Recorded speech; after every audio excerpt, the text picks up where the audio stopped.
Hello, everyone. Welcome back to another episode of Disventure Dispatch. I'm back and well. So today, we got to get the roll started and roll out of here as soon as possible. So let's introduce our first guest, and it will be Genesis. Hello, Genesis. Really tired right now, but that's not going to stop me from being on this podcast and saying hi to everyone. So hello, everyone! I'm glad you got your good old power nap, Genesis. Today's theme of questions are going to be about grief. As today, I've realized I've been succeeding really well. My faves going far and seeing everyone go lose them really fast. I really want to talk about you and your loss of Ashley. So, Genesis, can you please state how you feel right now after losing Ashley since episode 10, and it's episode 15 now? No, I have to say, Imer, I'm... I don't even know where to go with this. Her presence is missed, for sure, but you know what? I think all the contestants that are in the game currently are slaying, alright? So, they are more than enough to keep the show entertaining while Ashley is gone. So, I am not that sad about it, so ha! You know what, though? We love a good switching up the other characters because you love the new directions they're going. I love that appreciation, so good answer, Genesis. Next up, we're gonna let's get the easy one out of the way. We're going Jpeg. Hello. The easy one. So Jpeg, how do you feel about S. Morgan and Ellie Parker going home? It's fine. I'm okay with it. I'm complacent with it. It is what it is. You're a liar. Alright, it's okay. It's okay, Jpeg. You can have as much copium as possible. Emer started the stream perfectly ready to gloat over the fact that his faves are still in the game, but ours aren't. Yeah. Yeah. Yeah, I just had to humble the dispatchers. Alright then. Next up, I have between Tam and Marks, so I'm gonna pick Marks. Hello. Going, Imer. Hello. Marks, I didn't get to see the full dispatch, so I want to know, what is your thoughts of Yul going? You could place him with his story, or do you feel like you did a good job overall? You know what? I'm glad I got to voice Yul in as many episodes as I did, but I feel, like many, that his time was really overstayed, and his storyline wrapped up exactly how I needed it to, with him at the very bottom. Yeah. To be fair, though, Yul's episode 13 run is impressive if you compare the DC 1 and 2, with there's only 13, but now there's 21. So, Yul didn't really get insanely far, but he definitely overstayed a bit. I do think the last episode really gave him a good tight knot. But I appreciate your answer. Now, last but not least, we have Tam. Welcome on in. Hi. Hello. Alright, so, Tam, I will be switching up on you. Your question is actually, what superpower do you want? You didn't say it last time, so we're gonna have the pod here for now. She didn't end up saying it? I did. No, you didn't. You did. What did I? I don't think she did. Go on, Tam. Tam, you're the intro boy. You didn't get to say it. I answered the question. What superpower would you want? Huh? Wait. What? In episode 13, you did the intro. Oh, I did! And you asked everyone the question of what superpower they would want, but you didn't answer the question. Okay, I see. I'm sorry, I could not comprehend. I don't know why. No, you're good. It's alright, yeah. I just had to blindside you. You're fine. Oh my gosh. Ooh, what would I have? I guess I would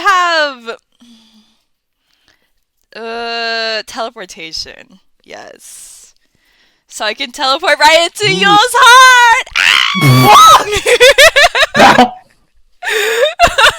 I get that on a spiritual level. Jesus fucking Christ. Well, alright. Now I think that good old chaos tier list where Tam was on the bottom for most chaos makes a lot of sense now with that answer. No! So moving on. Alright, so like always, we have a special guest. She voices BJ in Reality Resort, and most importantly, Jake in Disventure Camp. Please welcome on Josh to the podcast. Hello, Josh. Hello. I was going to say, when you said last but not least for Tam, I was like, are you just cutting me from the podcast now, or what's going on here? No, you get like the special entrance where it's like you don't have to be like tortured by the the other dispatchers. Instead, you're just like awesome enough where you can just like get tortured free out of here, and you're fine, and dandy. It's truly an honor to not Torture get put on the free! Tam Oh my God. pedestal. Yeah. But Genesis, you kind of set yourself up a bit at the early part. It's alright, though. Shadow Realm. Agree to disagree, but fine. Alright, so Josh, how did you discover Disventure Camp? Oh, that's fun. So I've been actively watching like Total Drama since it premiered, I think, in Canada. So I've always kind of kept up with what's going on the fan project front of it. And I distinctly remember watching at least the first episode of the beta when it came out, being like, damn, this is pretty cool. And then I completely fucking forgot about it. And I remember seeing the audition, like the casting call for DC2 come out. But at the time I was like, wah, too scared, so I didn't do it. But I watched all of DC2 as it was airing, like day of. I thought it was really fucking cool. I was watching it with a really, really good friend of mine at the time. I thought it was sick. And then as soon as, I think, night of, when the DC1 casting call dropped, I think I dropped what I was doing. I put down my... I think I was writing an essay at the time for school, and I dropped that, and I recorded my auditions and sent it in.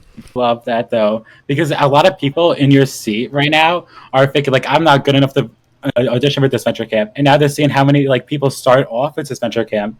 It's like getting so many other new voice actors, and more to come with the new season incoming.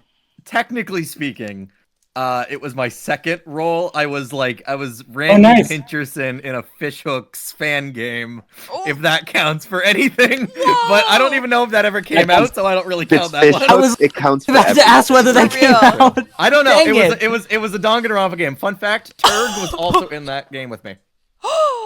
Oh my gosh! Now I have to ask Turg whether he knows whether it came out. Real. No idea. He was a bigger role. Turg was the main. Was Milo? I was the main role. I was just Randy Pincherson. Listen, I'm sure Randy Pincherson was an amazing character. That really, truly was great to play. Jenny Benny, do you know anything about fishhooks? Do I? No. I mean, okay. As a kid, I remember being on and be thinking, "Damn, this is stupid." So I never watched it. And then I got cast in that, so I watched like 3 episodes of Fishhooks that had Randy Pincherson in it, and I was like, "Yeah, this is okay, I guess." And that's kind of my synopsis with Fishhooks. Nice. I thought Fishhooks was a Danganronpa fan game. Apparently, it's not. Yeah, but what I was in was, yeah, but not the whole show. It's not. They didn't make it to be a Danganronpa fan game. Okay. No. That sounds amazing. It's an underwater project, Genesis, like with Ursula. It's great. Wait, they made a Danganronpa fan game off of these characters? Yeah, Fishhooks is hype, man. It was great. Someone made it. I don't remember their name anymore, but it was pretty good. Oh my gosh. That's awesome to hear. I look it up and I see the cutest art style ever. And I'm like, Yeah. what are you great. talking about? That show was Adorable. It's crazy. Danganronpa. Yeah, see, Tam gets it. Tam's a real Fishhooks head. Oh god. Outing myself. Oh my Fish Hookie's night. Jenny Benny, did you just like watch like zero Disney Genesis? Like what the heck? Well, like most of my like Disney show watching came like during my adult days. Like I just never watched any Disney Channel stuff You before. give me the but then- vibe, Genesis, that you weren't allowed to watch SpongeBob as a kid. Is that right? Am I accurate on that shot? It's not that I wasn't allowed. It's just that I never had the desire to. Oh man. You're one of those kids. You can sniff I them. still Listen, have yet to if you're see an on- episode of SpongeBob. If you're on the Oh. elementary school playground, you can sniff those guys out like immediately. Yeah. I'm just saying. You know, the classic way of categorizing kids on a playground. Those who Exactly. watch SpongeBob and those who have never seen an episode of SpongeBob in their Pecking life. order, That's and you're at the bottom. yeah. Of it. Sorry, bud. How it's schoolyard rules, not my pick. Oh, that explains why I was reading books on the playground all the time. Oh That explains so much. That does Okay, I explain a wasn't- lot. Okay, it wasn't that bad. I only did that like during the 5th grade, but like Boy. It's a whole Jenny year. Benny. That stuff sticks, you know. I guess that's fair. It shows. Yeah. I made my choice, I guess. That makes so much Oh. sense now, knowing you. I get it now. No, literally same. It's very Genesis Listen, coded. Magnus Chase kept me company. Wait, that didn't come out in elementary school. Whatever, doesn't matter. Kept me company might be the saddest thing I've ever heard. In my life. Sorry, I didn't mean it like that. Okay, never mind. Oh my gosh. Anyway, Yeah. go on, Emer. All right, so first of all, we have to all start off with a Q&A. Oh, anyone else want to start asking a question to Josh first? Preferably not about fishhooks. I don't have much to say about fishhooks. Aw, dang it. Yeah, Genesis. Yeah, sorry.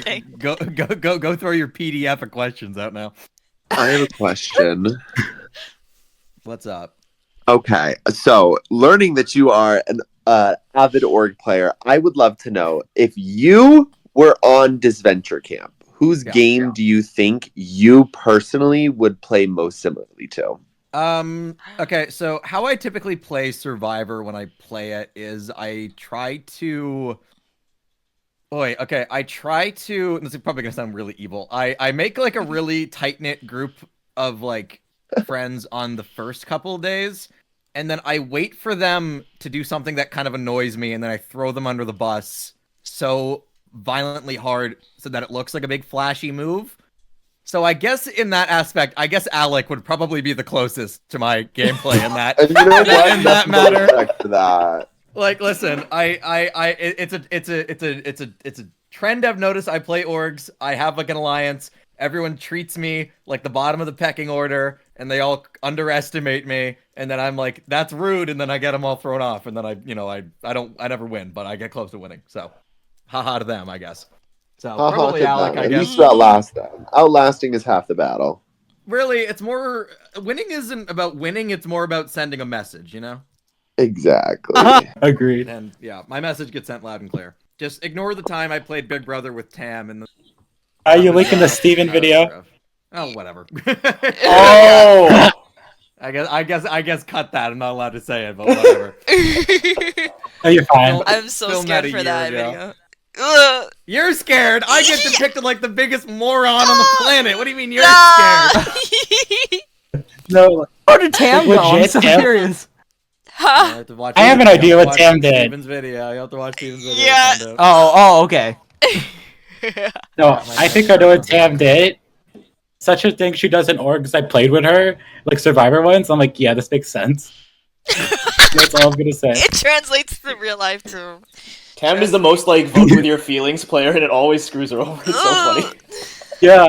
Aww. No, okay. I have the same issue in orgs where I get too attached to people. I'm like, oh, I like them as a friend. I don't want to betray them. Yeah. So that's why I said I wait until they, annoy me. Yeah. Or they betray me, and then I throw them down the river. That's my plan. I really Yeah. wanted to see you play. Ugh. Yeah, I wanted to play too and not sit in a room for 13 hours. Yeah. But Yeah. In the last 8 things decided otherwise. We need a rewind. Oh no. I need one for my morals. I'm excited for that to come out. Oh god. Josh, if it means anything, I would have teamed up with you. Oh my Thank you, god. Emer. Thank you. Yeah, everyone ganged up on me Yeah. immediately. I don't know why. I'm just some fucking guy that like I don't even know. I genuinely have no idea what I did to come off as a threat in that game. I guess if knowing a lot about like Tuvaluan government structure is a big brother threat, then lock me up, I guess. But whatever. Yeah. No, I feel that exactly. Because I was like in an org with Tam in Jpeg server. We were just like playing the game, and I was like, I was tired of everyone. I was like, can all these people just quit at this point? Because I'm tired of their old BS. So it was just like, and then like, oh, Emer's a big threat. Because Emer wants to consider to vote before we right away. I'm like, how is that a crime? And I was just so, No, and it was like lame. the whole I hate when time. people play the game like that. Gross. Yeah. I will get tired of people right away if they like me the wrong way in terms of their attitude. I'm like, adios, we're gone. I don't even like I fully understand understand the rules until like later in the game. I'm just like, Really? You- Oh my god! Oh my god! Oh my god, I that's lit- I was crazy. in my mind right now. I was thinking, I was trying to I called you remember. out. How many people played this? Like, I not, remember. like 10? I remember. No. I was You I know. It was remember. Tam, you. Tam, you were I at the think HOH. Tam, she's What the hell? You were at the HOH. Yule possessed her. You know, it was Bruh. Yule did it. True. Yeah, he did. I was trying to be too spicy. Anyone want to ask another question? Damn it, everyone line up at once. Holy moly. I'm so sorry for your tragic, get beat up at the Tam right over here. She could have saved you. She's like, maybe Josh is my friend, but I'm like, you know what? I'll just vote her out. She could have, but yeah, no, she hates me. Oh my god. It's really sad. Hugo, ask a question as an apology. Oh my god. Yeah, Okay. Tam, it's the least you can do. God. Rob me a screen time in that video. Please give me someone there. No, I'm actually crying about this. Okay. I completely forgot. Okay. Okay. How do I make this up? I'm trying not to. Professional, prepared podcaster right here. Because my questions are always so How basic. do I make Okay. this up? Yeah. I Someone need like did a not take improv spectacular classes thing. like me, dude. No. Oh my Oh, god. do you want me to go first, Tab, so you have time? Yeah. You go first. I need my right. apology. Yeah. All right, Josh. Volunteer. I'm delayed now. Oh, sorry, Genesis. I took your spot. Yo, just This has always happened. I don't understand what always happens to Genesis. I don't Guys. know. Seriously. It's better now. Anyway, Mark- continue, Imer. Sorry. I'm gonna guess. Marks and Jpeg need to leave, so we gotta be quick. All right. My question is, I wanted to ask about Trailblazers. Anything else you can give info about the premise of the competition comic, Trailblazer? or is Yeah, this on the? I didn't expect a question about that at all. But yeah, okay, yeah. Yeah. Trailblazer, for everybody who doesn't know, is the comic that I am working on with my boyfriend and our good friend Rye, or TDF fan 2077, or whatever the hell name you know him as in the community. It's pretty baller. I love Disventure Camp. I love Total Drama. Survivor is kind of my bread and butter, and I think a lot of people really like the strategy elements of Disventure Camp and Total Drama, but I don't necessarily think that those are the main focus a lot of the times in a lot of shows. So I was just like, you know what? Yeah, I love Survivor strategy. I love thinking of really I treat it like game theory. I kind of like. Not the Matt Pat show, the study, but I was like, yeah, okay, we'll work together, and it's pretty much like taking kind of a more realistic approach to it, leaning in a lot more towards Survivor and other kind of similar game shows, and taking more premise from that rather than the standard Total Drama shtick, and we're kind of having fun with it right now. I am almost done with the cast reveal. It's taken a little while to get everyone out because I'm doing introduction full audition comics for everybody, and I'm pretty much the only one writing it, so it takes me a while to get everything done. But besides that, that's kind of the main shtick of it, I suppose. Thank you, Emer, for the Monica emote. You're welcome. so cute. I love that because a lot of shows nowadays in the fan department of TD and Disventure Camp are going for more plot central characters.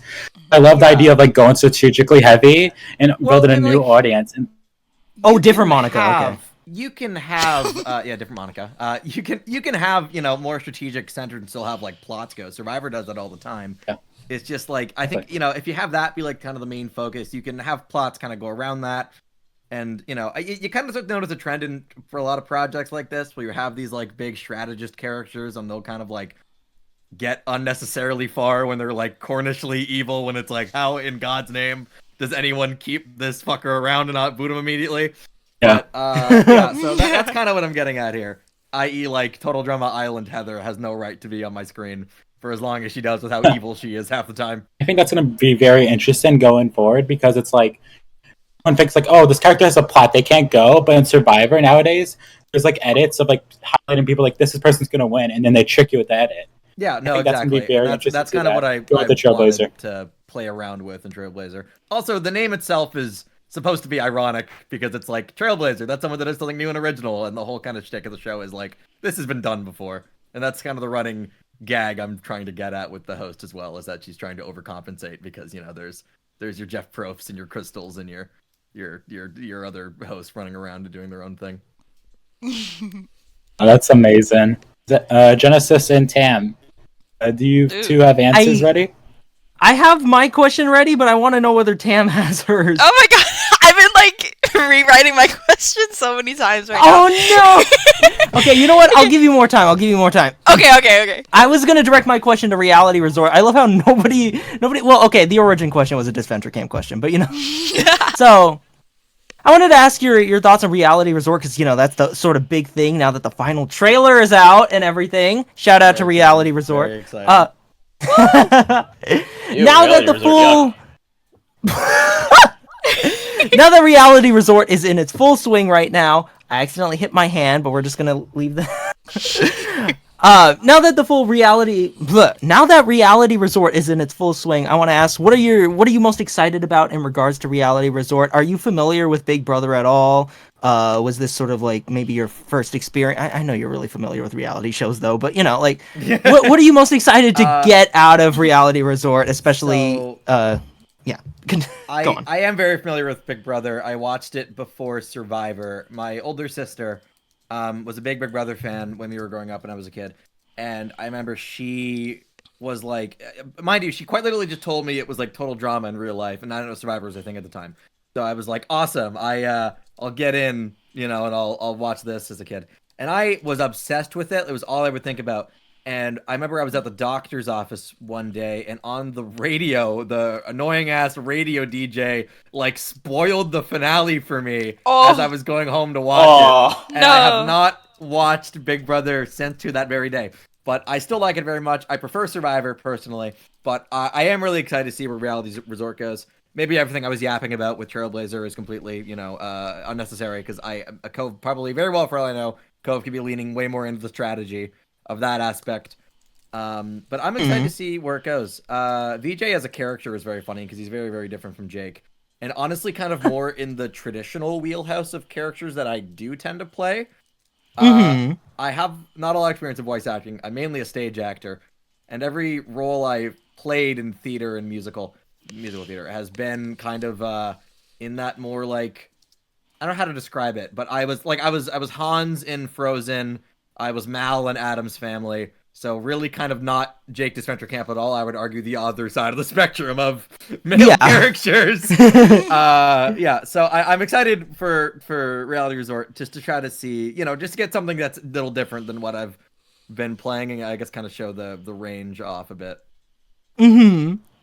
Which will be very exciting when that comes. I don't want to. Tam, do you have a question? I do. Okay. Oh boy. Yes. Keep seated. This is gonna be amazing. This is an apology question, by the way. Okay. The best that I could come up with is. Better be a good question. Yeah, it is. I promise. Okay. What is the best strategy move you ever seen played in a competition? It's a good one. Yeah. What, like in any game at all, like Survivor? Yeah. Okay. Oi, that's really hard to answer on top of my head. Oh no. That's damn. Okay.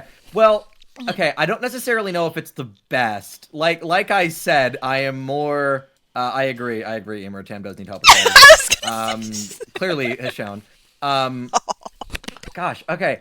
Like I said earlier, I care more about kind of like legacy and like being seen in games like that, to where I don't know if this is the best move I've ever seen, but I remember in Survivor Gabon, I guess spoilers for like what is considered like the worst Survivor season ever.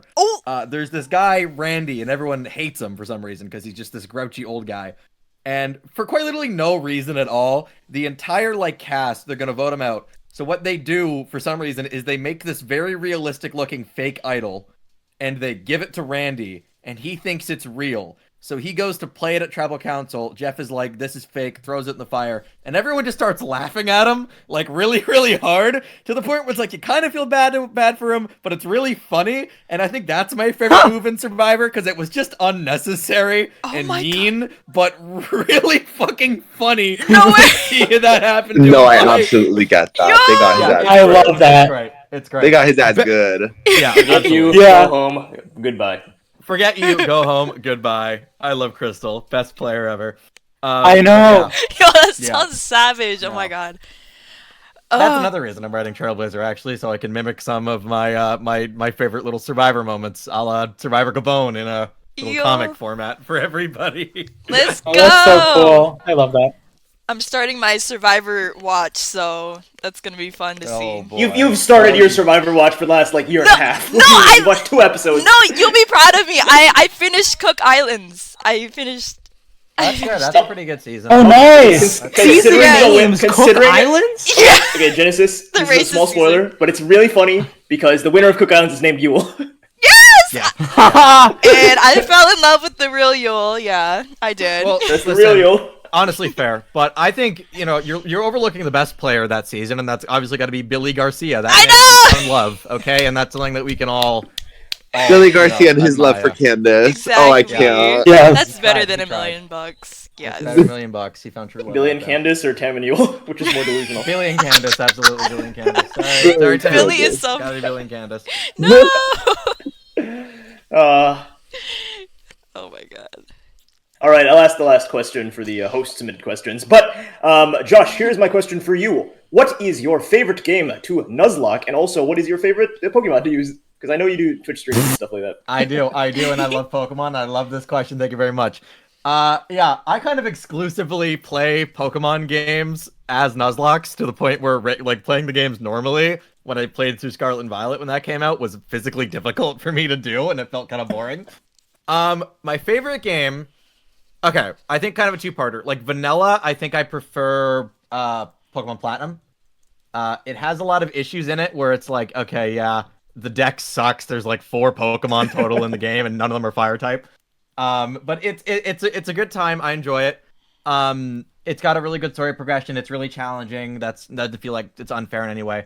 But my favorite game that I've ever Nuzlocked was I made a custom ROM hack of Pokemon Black and White 2, and I had my friends, including Genesis. I think you filled out a form for this. I had them each make their own gym leader and Elite Four member in the champion. I know, Rydix, good old Alec voice actor, he gave me a really, really evil gym that had a fear Stunfisk on it that could one-hit me because he's evil and he hates me. And yeah, no, I had all my friends, a lot of which were on Disventure Camp, or at least in the community, make gym leaders or Elite Four for me, and then I would put them into the game and I'd play it myself on my stream. It was a very good time. Didn't end up ever beating it, but I got very, very far. I think I got to Kat. I got to Kat Miriam's VA. I got to her gym, which was not very fair or fun to play, and I think I wiped 3 times on that one. But yeah, besides that, that's probably my favorite. My favorite Pokemon to use, on the other hand, are not remotely strategically viable ones. I think a handful of people know this one. My personal favorite Pokemon is Volbeat. That little Yes. Yeah, the little lightning bug fucker from Gen 3. I just think he's adorable. I have a Volbeat plush on my desk right now. And actually, you know what? I have I have a collection on my desk of my Pokemon plush. I have a full team of 6, I guess you could say. And none of them are very good. I have Volbeat, I got Illumise because I wanted to get, the counterpart for Volbeat. I got Ladybug and Ledian, who some may say are the worst Pokemon of all time. I have Tangela, and then just the other day for my anniversary, my boyfriend got me a Sunflora plush, which is also kind of a shitter Pokemon. But yeah, that's our favorite Pokemon to use. Of ones that are actually usable, Alomomola is probably my favorite one that isn't dog shit. I love that stupid little fish so much. Oh yeah, the wish strats are overpowered with that one. It's great. It is, and it's great. And yeah, they nerfed her. They got rid of Toxic on her because they hate me. But besides that, she's great. All right, so we're gonna read up some fan questions that were submitted by Jpeg. He had asked. The first one is, what was your favorite greeting you've done? You pick favorites? Okay, so I try not to pick favorites, but there's a few that have stood out to me. One thing that I get a lot of, and I don't watch too many of the greetings, to be honest with you, ones that I do, because I hate hearing my own voice and it scares me. And other people's greetings, because I just don't see them in my feed at all. But I get a lot of singing ones, a lot of song submissions. And someone a while ago did have me sing Life is a Highway by Rascal Flatts, which I love that song. I like the original more so, because I do personally know the guitarist from that band. And that one would probably be my favorite one I've ever done. I really enjoyed I really like that song, and it was just fun to sing, I suppose. Even though I don't hate them, but I begrudgingly accept all the singing ones because I hate my singing voice. I totally understand that because when I hear my own voice, sometimes I'm like, ugh. Yeah, I understand that. I get you. All right, next question. What is your favorite outfit Jake has worn on the Greenlands, if you saw them? I don't know too many of them, to be honest with you. I know someone recently did a maid dress one. I don't know how to feel about that one in particular. Honestly, I guess my favorite like Jake outfit that I have seen. It's kind of boring, but I think they did really kill it with the musical episode outfits. I quite particularly like Jake's with the feather boa. I think it's quite nice. Yeah, it's so funny when you watch the episode, see Jake's reaction in that outfit. It's like very extra, but then his face is extra, so it was so good. I agree with you there. All right, next question. What inspired your Jake voice? Or is this your natural voice, like that you can just do normally? I don't. That's kind of hard to answer because depending on who I talk to, people say that it does sound like me or that it sounds completely different to me. Upon when I showed my mother the like teaser trailer for Disventure Camp, she thought I was Trevor for some fucking reason. So like, great that my whole family knows my voice. So there's that. Personally, I don't hear that much of a difference, but maybe you guys do. For Jake's voice, it's kind of a mixture of like, I try to go for like a Fry from Futurama kind of thing, where it's just kind of up an octave and he talks kind of really quickly in beats, because that's the kind of vibe I get from Jake. I mean, I think he's got like crippling anxiety disorders, so I try to talk like every word might be his last. I was gonna say, yeah. I was gonna say, what sounds different is that you don't sound like you have any angst in your voice at all, and I feel like every time Jake speaks, all I hear is angst. Yeah, I think that's fair. I try not to. I'm not a very angsty person. I just kind of chill. But yeah, I think that's probably a really good way to sum it up. I suppose it's got some, yeah. I think in terms of, people asked me before like if there's any inspirations, and it's kind of like I try to do like a Steve from American Dad and like Fry from Futurama kind of thing, if you're familiar with those shows. But yeah, I think Fry. Fry's great. It's kind of mainly just my regular voice pitched up an octave, and then I also talk like I'm about to have a panic attack and die. So there's that, I guess. Oh my god! I was gonna say, thank God Brosuke's not here. He was like singing the American Dad theme song last podcast. Was a headache. It's a great show. Oh, that's so funny. All right, so next question is, which Jake outfit do you prefer, the OG or the All-Star one? And because if you forgot, I added images. I have remembered them. My memory's a little better. Okay, I like the clothing more in. Okay, why is Beta Jake not an option on here? I love those stupid fingerless gloves. But Watermelon. Yeah, the watermelon boy, it's great. I think clothing wise, I like All Stars a bit more. Hair wise, I prefer the original. Although I've seen some fan edits of like All Stars Jake with like that hair length but without the ponytail, and I think that's probably my favorite overall. But it's a bit of a mixture, I suppose, between designs. I agree with that. All right, next question. Your character's about to get his spinoff. What Jake content do you want to see in the Tom Jake spinoff? Yeah, so I heard about the spinoff a while ago. I wasn't even informed if I was in it or not, so I had a little fear in the back of my mind of like, are they gonna replace me? Because they could, I guess. But yeah, no, I had to confirm that they're not replacing me the other day because I wasn't sure or not. Thank goodness. Listen, okay, when they announce a spinoff of your character without telling you, you get some visions in your brain a bit. Like I'm sure Jpeg, if they announced the Kai spinoff and they told everyone in the cast except for you that they were doing this, you'd probably feel the same way. Exactly.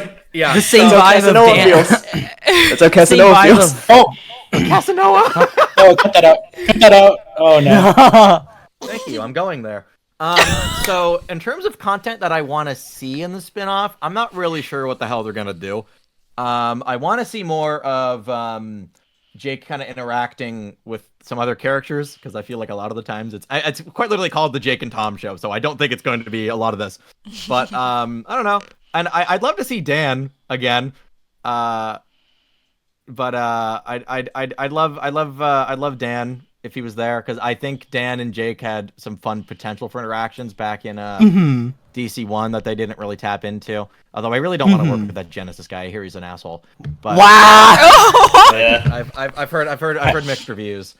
Maybe we'll kill his I cat also the heard he second time. sleeps during recording. Yeah, no, he does. That's true. Yeah, there's that, and then also I'd like to. I think people see a lot of Tom and Jake bickering. I don't think people really want to see that again, so I'm hoping it doesn't fall into that hole again. All right, next question. Were you nervous having to voice an important character for the first time? What was your favorite episode?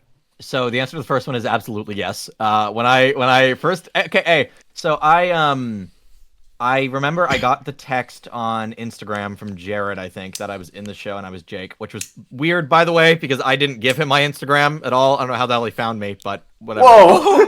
Yeah, I didn't give him my Instagram. He just kind of showed up, and then I was Jake. So I don't know how that happened. I wasn't convinced that I wasn't being scammed originally, but besides that, yeah. So I was excited to be Jake.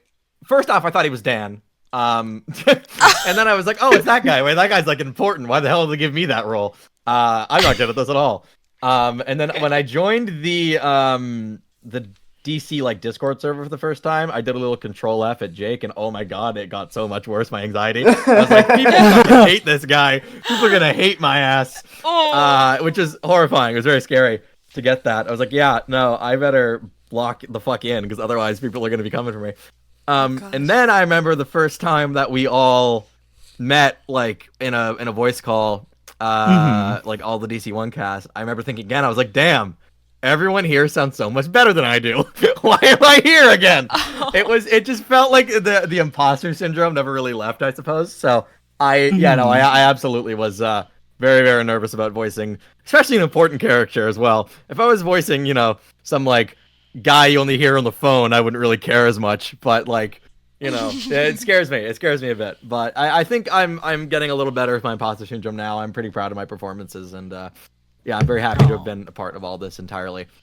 As for my favorite episode to have recorded, I don't know for sure. The one that I typically send people if they want to hear like me is episode 5 of season 1, I think. I think that's the one where they get the phone calls and Jake's grandma dies. Yeah, and that's also when he talks to Miriam too. Yeah, because I think that's just a solid episode for both Kat and I. I think Kat absolutely kills that, by the way, so blows me out of the water. But, oh boy, my headset just broke, by the way, so I can still hear you guys, but it's okay. Yeah, so... Oh, it's great. I know. I have great professional recording equipment, like my headset that I keep together with electrical tape. Yeah, that one kind of hits very close to home. I've told the story before, so I'm gonna speed run through it.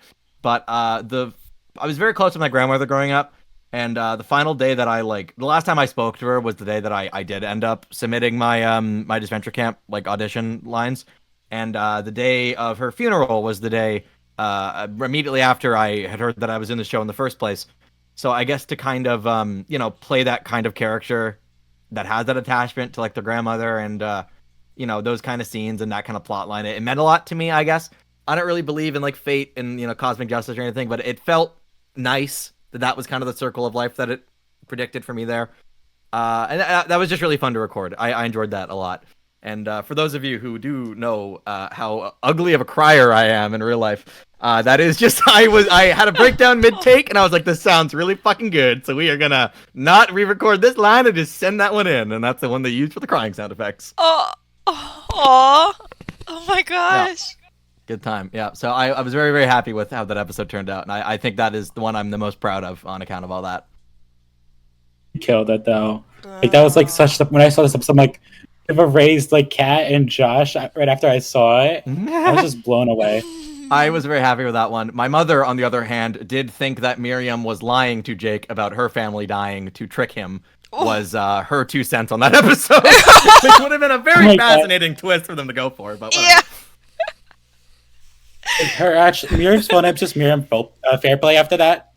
That's the big reveal. Miriam Fairplay, that's the last name they reveal for her. Absolutely. That's good. And next question, which is gonna go off with that. It's like at the start of Disventure Camp All Stars, we saw a lot of stuff going early on for Jake. One of them was like him being sweet to Miriam in the first episode, but that suddenly took a turn after episode 2 with the whole James stuff. Do you expect this fandom backlash after that? Yeah, no, I did. I got a lot of backlash during season 1's recording anyways. I got a lot of not so savory messages on good old Discord and Twitter. I still do, frankly. People really don't like Jake. But you know, what am I going to do about that?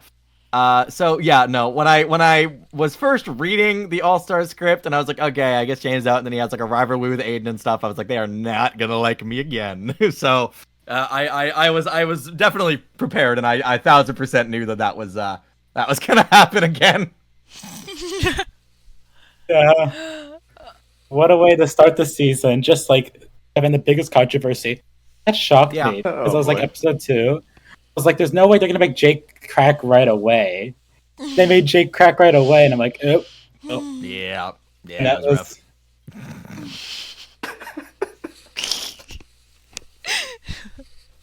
all right. We're almost done with the questions. So this is for you, Josh. Would Jake develop much more as a character? These other ones haven't been. Yeah. I believe Save some for us. Oh my god, yeah. Yeah, this Sam, is this is only our 15th episode here, you know. Yeah. Yeah. Sam, what inspired your Jake voice? Not again. So with Jake development much more as a character throughout All Stars, have you made any adjustments or changes to how you approach performing as Jake due to his newfound attitude throughout the season? Yeah, I mean, I think even with DC1, if you look at the pilot and then look at like kind of, you know, Jake's last speaking lines or whatever, I mean, he gets kind of a sense of confidence, and I kind of drop down about maybe a quarter or half octave when I'm delivering his lines nowadays, because it's like, I don't think he's nearly as anxious. I don't think he's got that, like, you know, I think he's like a lot more sarcastic and sassy now, at least how the lines are written and how I've chosen to deliver them. Because I think that's kind of a sense of confidence that he's developing, and that's kind of what I'm reading from the character. So yeah, that's kind of how I've changed in the voice, and I think that's frankly a relatively noticeable if you go back and do a comparison thing. I think it sounds quite different. A lot of the characters have like this big increase in their voice, like Ellie, Tom, Fiore, like Jake. Dan, it changes so much. It's really You really gained the sense of development from him. yeah, you can really do. Oh my god. And Oh my god. this is a question for you, but I think the proofreaders could sneak into this one also. What does Tom think of Shadow the Hedgehog? I don't understand this question, but I love it. I think this is very fun. Tom, okay.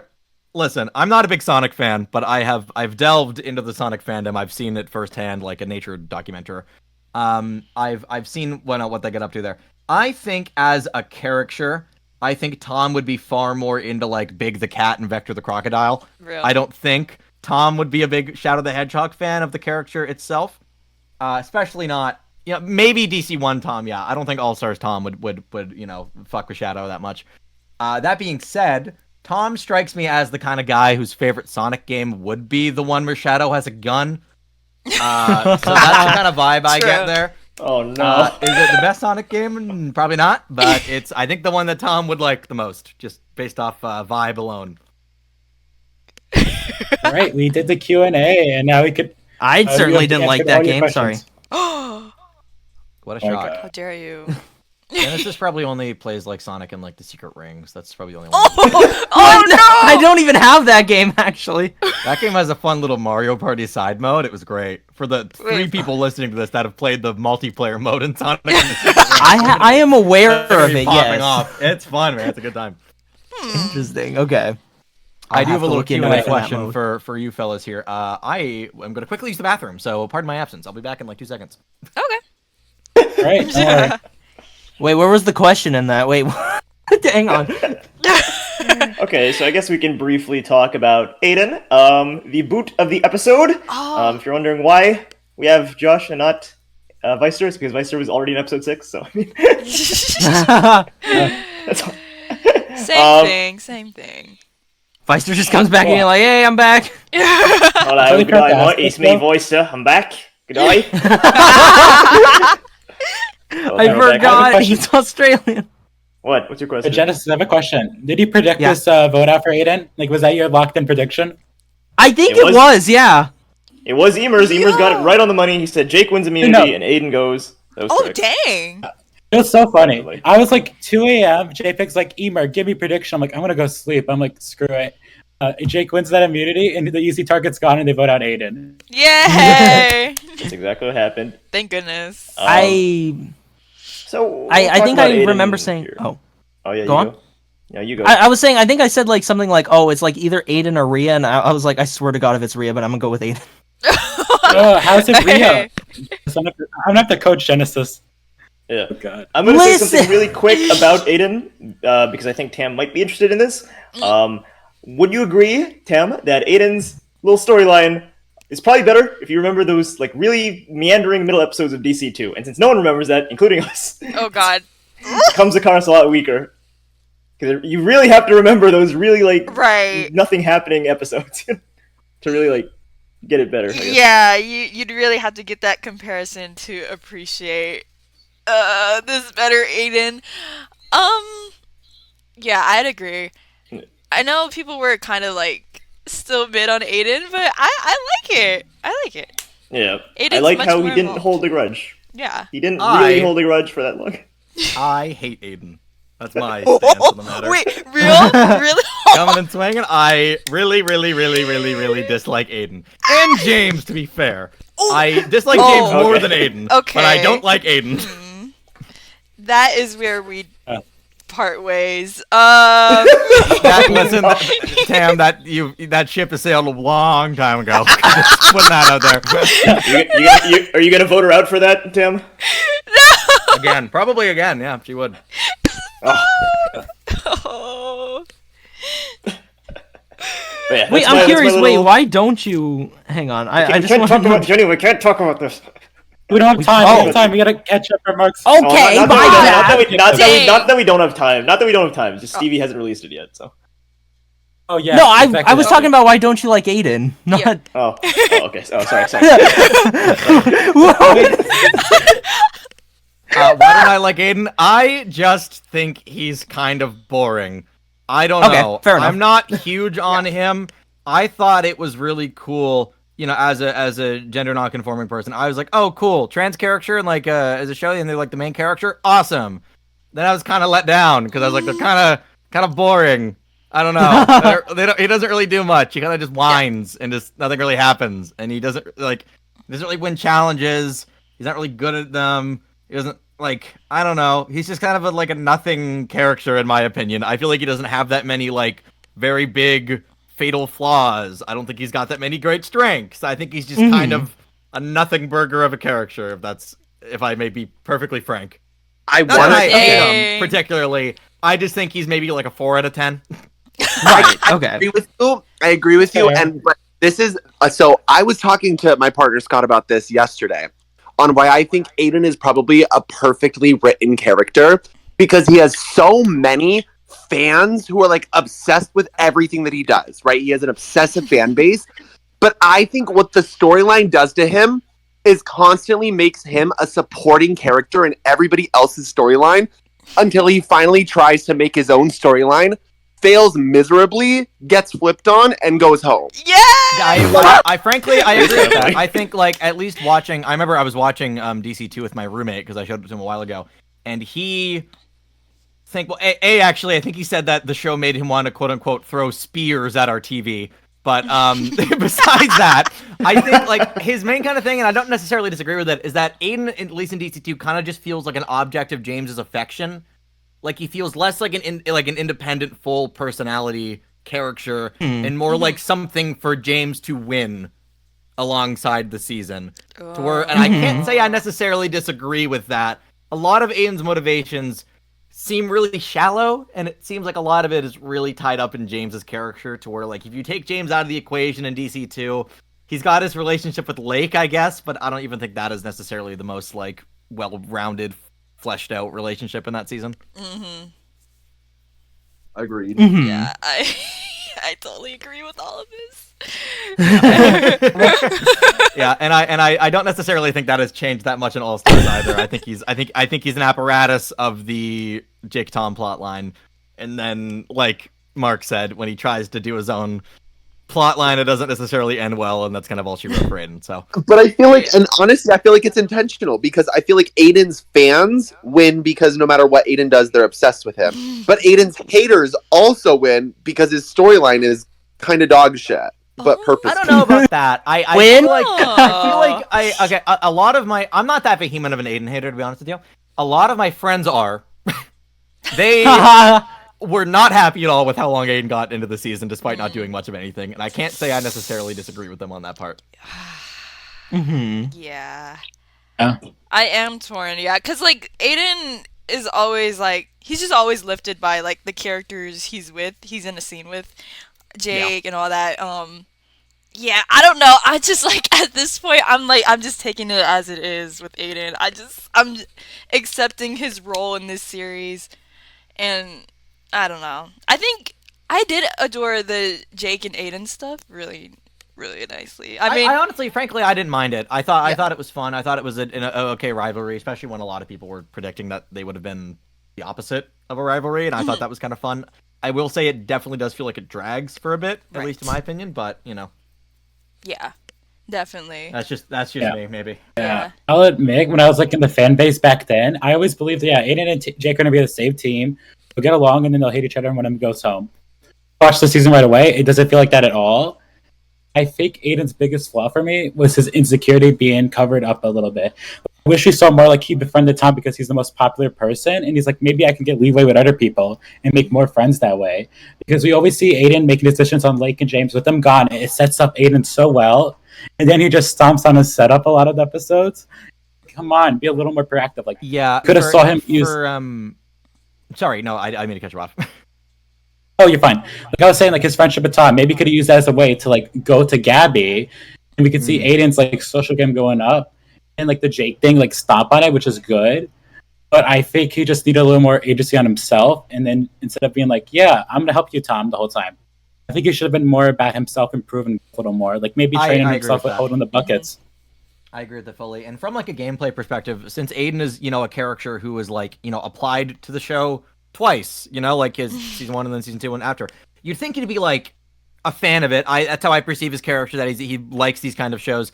So you'd think he'd, be good at them. That's kind of my thing. Yeah. It's like, we don't see Aiden do a lot of strategy. We don't see Aiden do much of anything. Nope. It really turns into like, here's people I like, I'm going to hold their hand, it's in kumbaya with them. It's like, that's kind of like not really strategy and more like, I'm kind of tired of watching this.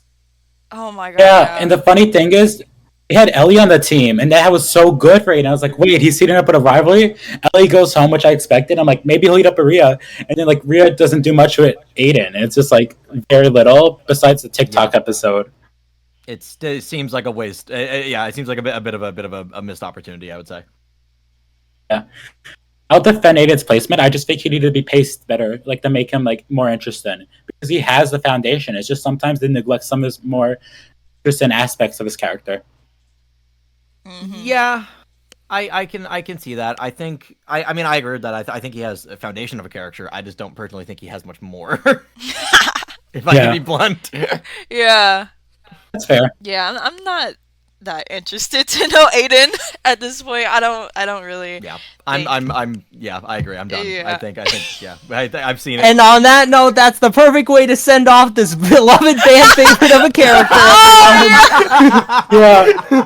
We didn't even talk about his story. We just roasted him. That's hilarious. Is that not his story? I'm confused. I think that's. Yeah, no, it's perfect. I love it. I love it. I mean, is anyone here an Aiden defender?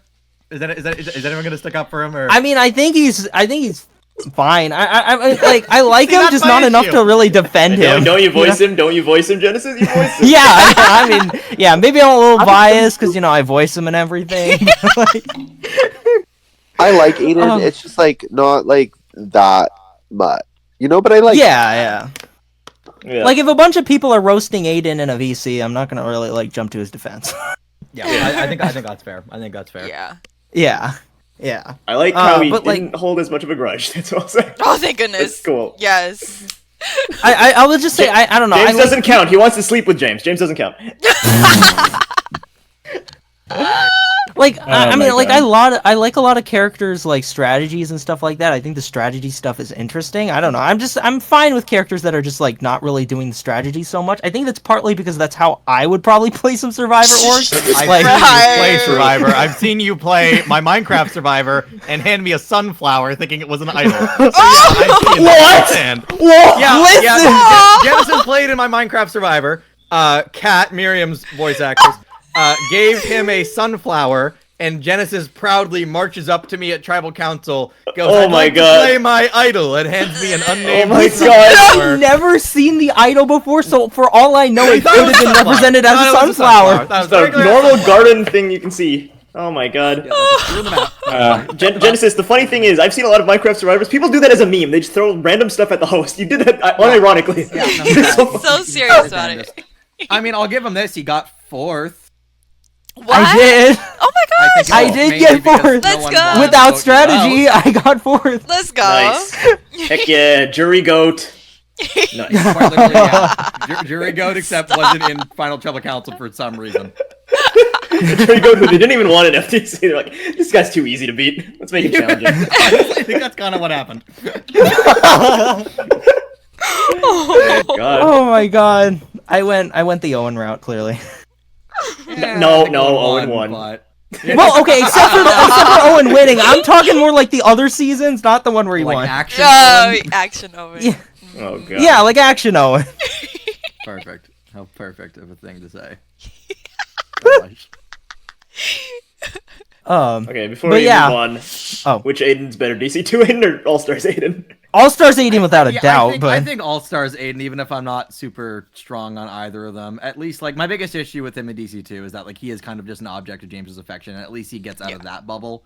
In Mhm. All Stars, I just don't think he gets that much far away from the bubble. Right. Mhm. Yeah. Oh, I think it's- Emer. Sorry, Yeah. sorry, Genesis, you go. Sorry. No, Genesis, you go. No, I was just kidding. I just think it's funny how like most of the other like things most of the other characters when we send them off, we talk about their story like from the beginning to end and then like leading up to their elimination. This one we just roasted them. I just don't know. Yeah. Honestly, obviously I haven't been in your guys' other discussions, but I don't necessarily No, know no, no. what else to say about Aiden. No, I mean yeah, no, I mean it is. A I think we covered everything we needed to Look, say. I think he it's just did, funny. he did the Tyler thing, and it didn't work. That was kind of funny. I was like, oh, that's pretty It funny. was, yeah. That was the saving grace. Yeah. I'm gonna be honest though. Yes. Every character discussion is just like one person, so I like how it's more of a group effort and roasting them. So I like that a little more. All right. Yeah, Reviews? next time we won't base a character story on the most forgettable DC2 episodes. Fair enough. Pretty fair. Oh my Yeah. But yeah, I think now's the time where we rank the episode. Like, Yep. Everyone say in the Alright. chat your number. Like out of 10 or Yeah, out of 10. okay. You'll get to speak regardless, Josh, but Okay. for the thank hosts. you. The highest and the lowest. The highest and the lowest will I do the see. main Okay. captain. Okay, Marks, Tam, ready? Everyone ready? Oh, yeah. I'm ready. 2, I'm 1, ready. Send. Yeah. Oh wow. Okay, I'm Jesus, safe. Jesus Christ. Okay. Highest. It's between Tam and Genesis. Let's give it to Tam since Genesis always. yeah, gets I've the talked episode enough. review. Yeah. I've noticed Genesis always gets the episode review. So. All right, Tam, start us off then. Oh, okay. I gave this episode an 8 out of 10. I mean that's high. I forget what I rated the other episode. I think 7.8. But yeah, I think overall, I mean, I thought the challenge was really good. I think it was a big turning point for several characters like Jake and Alec. I think we got to see their like a more genuine side of them, I guess. But yeah, I think what slowed this episode down for me was maybe I thought the totem fighting scenes were a little slow for my taste, but I think they did a great job establishing like the current dynamics quite well. Like I'm living for like the mix-up pairings and stuff. And a lovely episode for Grett, of course. Yeah, that's all I can really say right now about it. Interesting. Yeah. Interesting. So for me, I ranked it the highest, 9.1. When I first read the script, I kind of didn't think anything of it. I reread it a few days before, and I was like, "Wait, this episode actually kind of cooks." And then I saw the amount of love that the episode received in the DC All Stars chat. I was really surprised. Oh. I was like, "Wow, this is not the episode I thought everyone would be freaking out over." But yeah, fair enough, I guess. Fair enough. For real? Yeah. No, people were like, "This is the best non-themed episode." I was like, "Whoa, that's high praise." Okay, High yeah. praise. And, a lot of people were talking really positively. I was like, "Wow, okay." There's a lot of stuff that I didn't even catch. As someone who was there during the DC2 days, and as you may know, one of the worst episodes was a challenge very similar to this one. To see this challenge, this like truth challenge being done right, and also, it's a Survivor challenge that's been discontinued, the carrying the weights thing. I thought that was pretty cool. Thought some of the questions were pretty great, and Aiden goes. I mean, that's it's great. It's a big weight lifted off people's shoulders. So I mean, what more can you ask? And just a little behind the scenes thing, just for later. The flip that Ali did, that was always going to be planned. Like there was always going to be a final 7 flip. I think originally it was going to be Tess. Yeah. So to see like the flip actually being visualized after we talked about it for like a full year, I was like, oh, thank God. I know. So, yeah. Jared as good as people think it was going to be. Yeah. Jared like directly said like Tess and Ali, their roles flipped. And yeah, I agree with that decision. I think Ali definitely fits better because, I mean, she's just more of an emotional, insecure person. So, yeah. Emer says Ali and her Candace era. That's so funny. Yo! I like that. No one knows. Tam and Jpeg, and Genesis don't know the reference. Everyone else probably does. Wait, I don't. Candace? I know.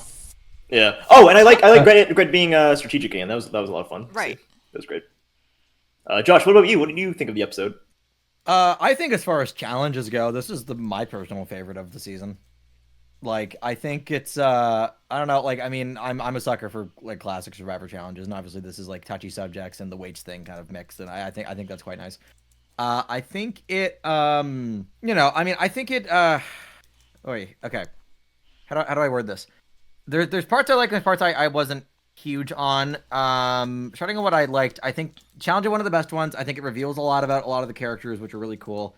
Personally, for me to record, I thought this was like a really, really fun session to record for Jake, at least in the challenge itself. I thought was one of Jake's better moments all season so far.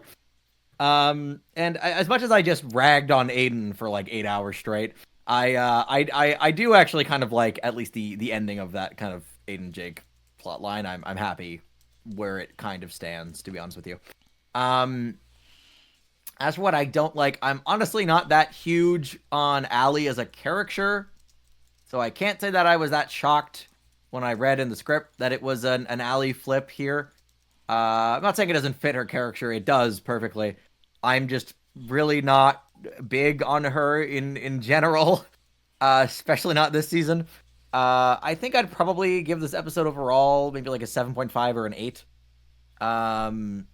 Probably more 7.5 if I had to be honest with you. Obviously I haven't really watched it fully yet. I mean, I skimmed it the other day beforehand for this. I wasn't sure how prepped I should be going into this, and now I'm realizing maybe I should have prepped more. But no worries. As you can clearly see, we are the most prepared people. Yeah. Ever, obviously, Tam with that lightning fast question earlier was really good. Oh my God. Yeah, I don't know. I think that's probably all I have to say. I mean, I think all the lines work. I think Jake and Connor it's fun, even though it's definitely not a pairing I expected going into the season to record. But it's fun. Yeah, no, I think that's pretty all the thoughts I have on this episode. It's not really much. I think the boot. I mean, I'm a-okay with less Aiden. And yeah, I don't know. I think the goodbye with Aiden and Jake works pretty well. So yeah, I guess that's all I have to say. I guess I just don't really have too much in mind for this episode as a whole. All right, so with this scene, we see how it progresses from episode 12 with the whole kiss thing, and how Ria's like using that to her advantage to get Alec to come open a coconut for her. So what I also had noticed is in the last podcast, 2 podcasts ago, we see Broske mention how someone's like drunk, you show your true feelings, and I really like that. I think it's more interesting because it's more for Alec. It shows his true feelings of how he decided to like when someone was like the first woman was kind to him. It's never judge him right away, and how Riya showed her true feelings like pushing away Alec because she didn't want to be in a relationship with him. And then now we see them all sober and nice. We see how Ria's like, you know what? Now I know Alec has feelings for me. I can use that to make the wedge between Connor and me bigger. Like Connor would get over me so she can play the game better. It's very intriguing how like we see Alec wanted to patch stuff up, which is nothing used. Season 1, he was just like, nah, I don't care for drama. I'm good. Now he's like, I want to resolve this. He gets even more insane. She kisses him again, and Connor's like dead inside. Like all Alec has like discovered is he's like feelings are not for weak people. And this actually resonated for me because when you play like a lot of games or like story based stuff, you see a lot of antagonists say that feelings of like others is like a weakness because like you can be taking advantage of people who you love. But it always is spreading the message how having people you love makes you stronger because you're willing to fight and take a risk and like taking love over like I want to be alone. That's why I feel like it's so interesting now that we see it's like a good opposite to Jake, where Jake's trying to make friends while Alex is trying to distance himself. Now we're going to see them correlate again with the storyline. Overall, the scene just gave me everything I really wanted. All the three characters, and I think it handled them really well within a short time. Yes, your 3 favorites. Yeah. I like this. I have no idea if this was intentional, but the very slight Fiore callback, feelings are for weak people. And I assume that's a callback because I feel like you don't usually say feelings are for weak people, you say feelings are for the weak. So, interesting.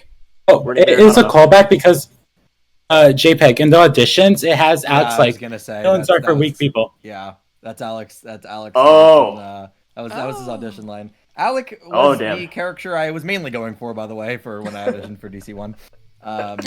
And just like in Reality Resort, Rydix swept in and got that one for me. The clever rat. The rat. Oh my gosh. Wait, is that the joke behind the name? Is it Ratix? Ratix. So originally, no. I've talked to Rydix. Rydix and I'd say we're relatively close.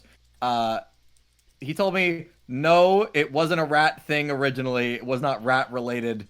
And then he started using like the Germa rat as a profile picture, kind of like, I think for like completely separate reasons.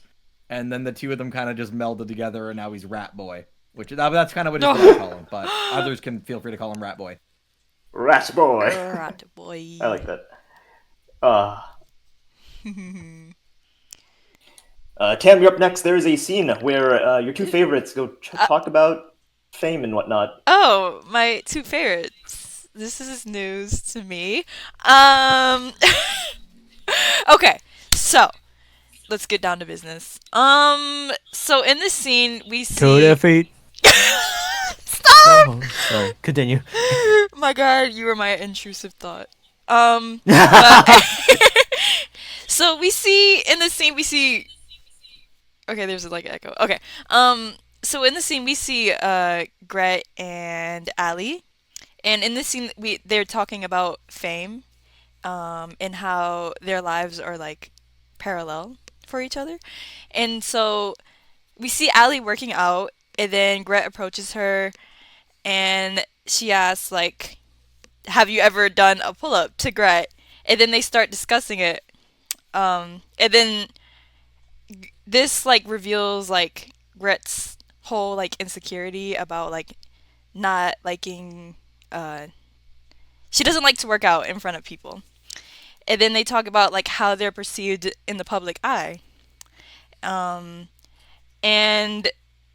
Ali, she tries to relate to Grett, and it doesn't go too well. So yeah. Sorry.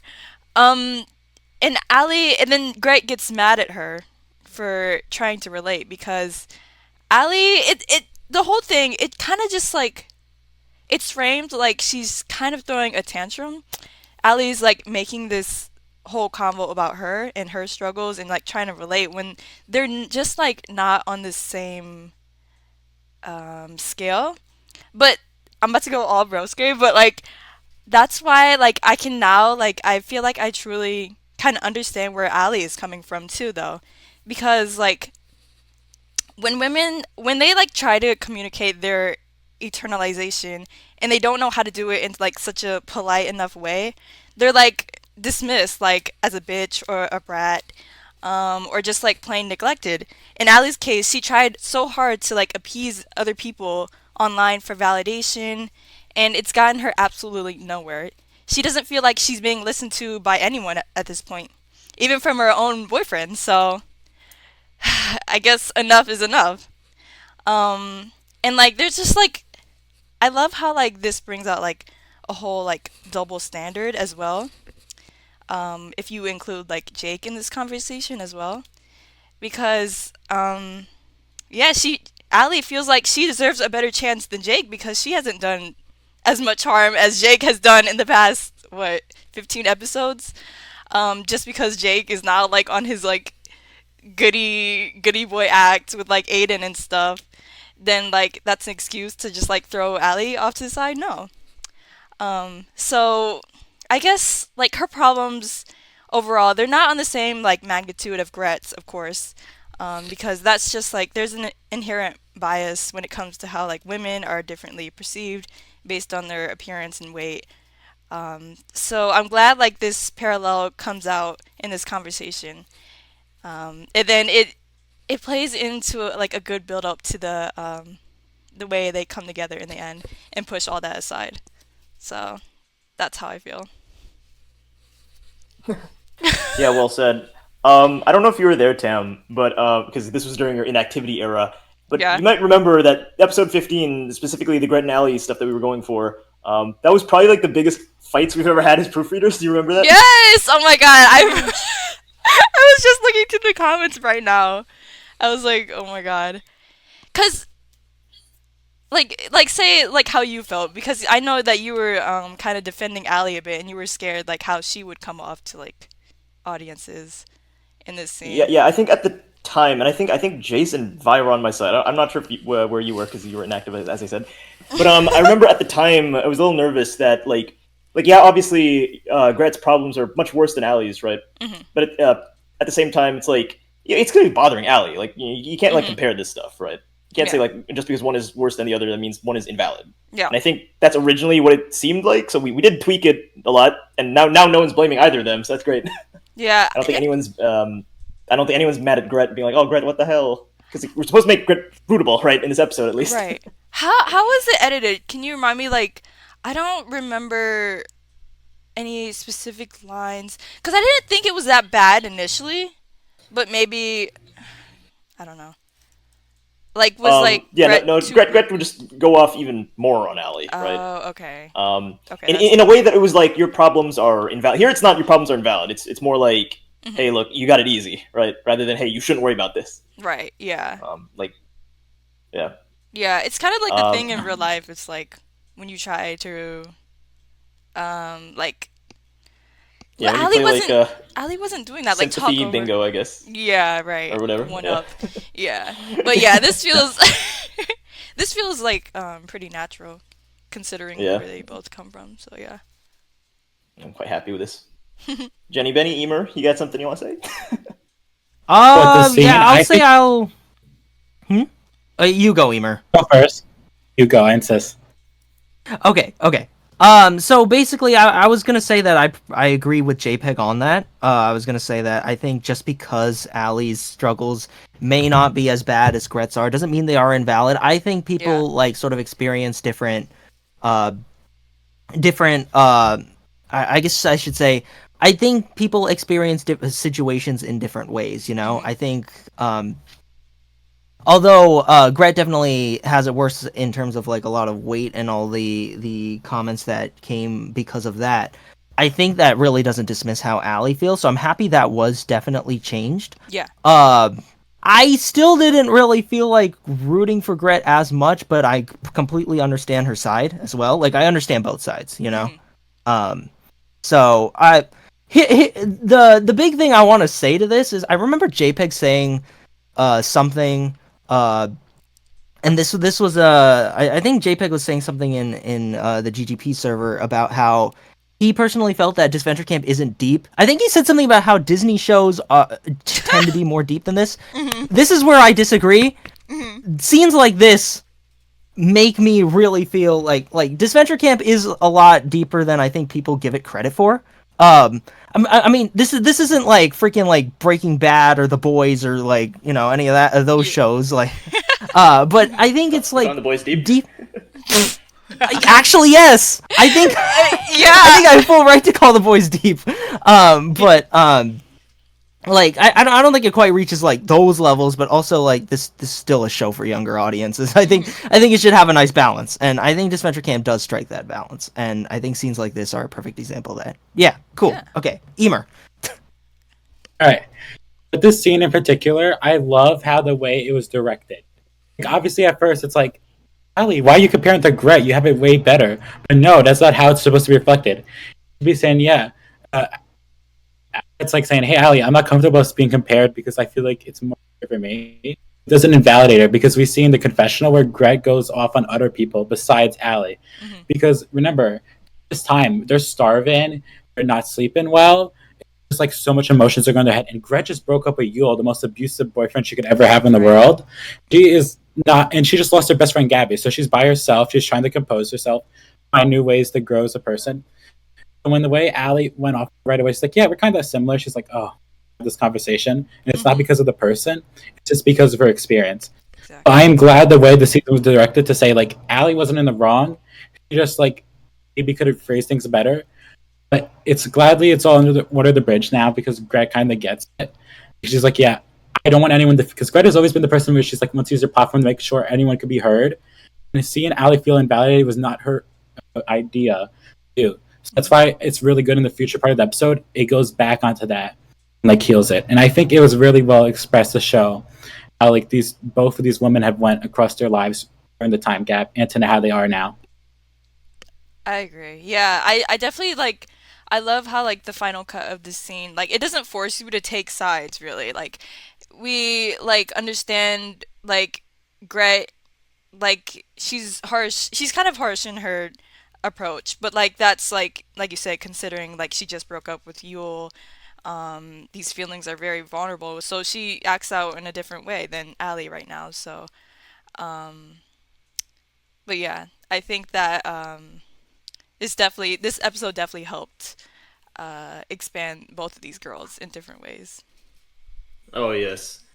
And one more comment I have to say is that the thing that Grett said about people like photoshopping pictures of her with like a pigtail and nose, I think like nowadays, like you're probably like that's like such an exaggeration, but you have to remember back in the DC1 days, there was a certain vocal minority of fans who were very toxic about Grett's weight, right? Exactly. Oh, I remember that. I was like Like, we so don't really think about it mad. now because it's so long ago now, but like that was real. Like that's not something we made up.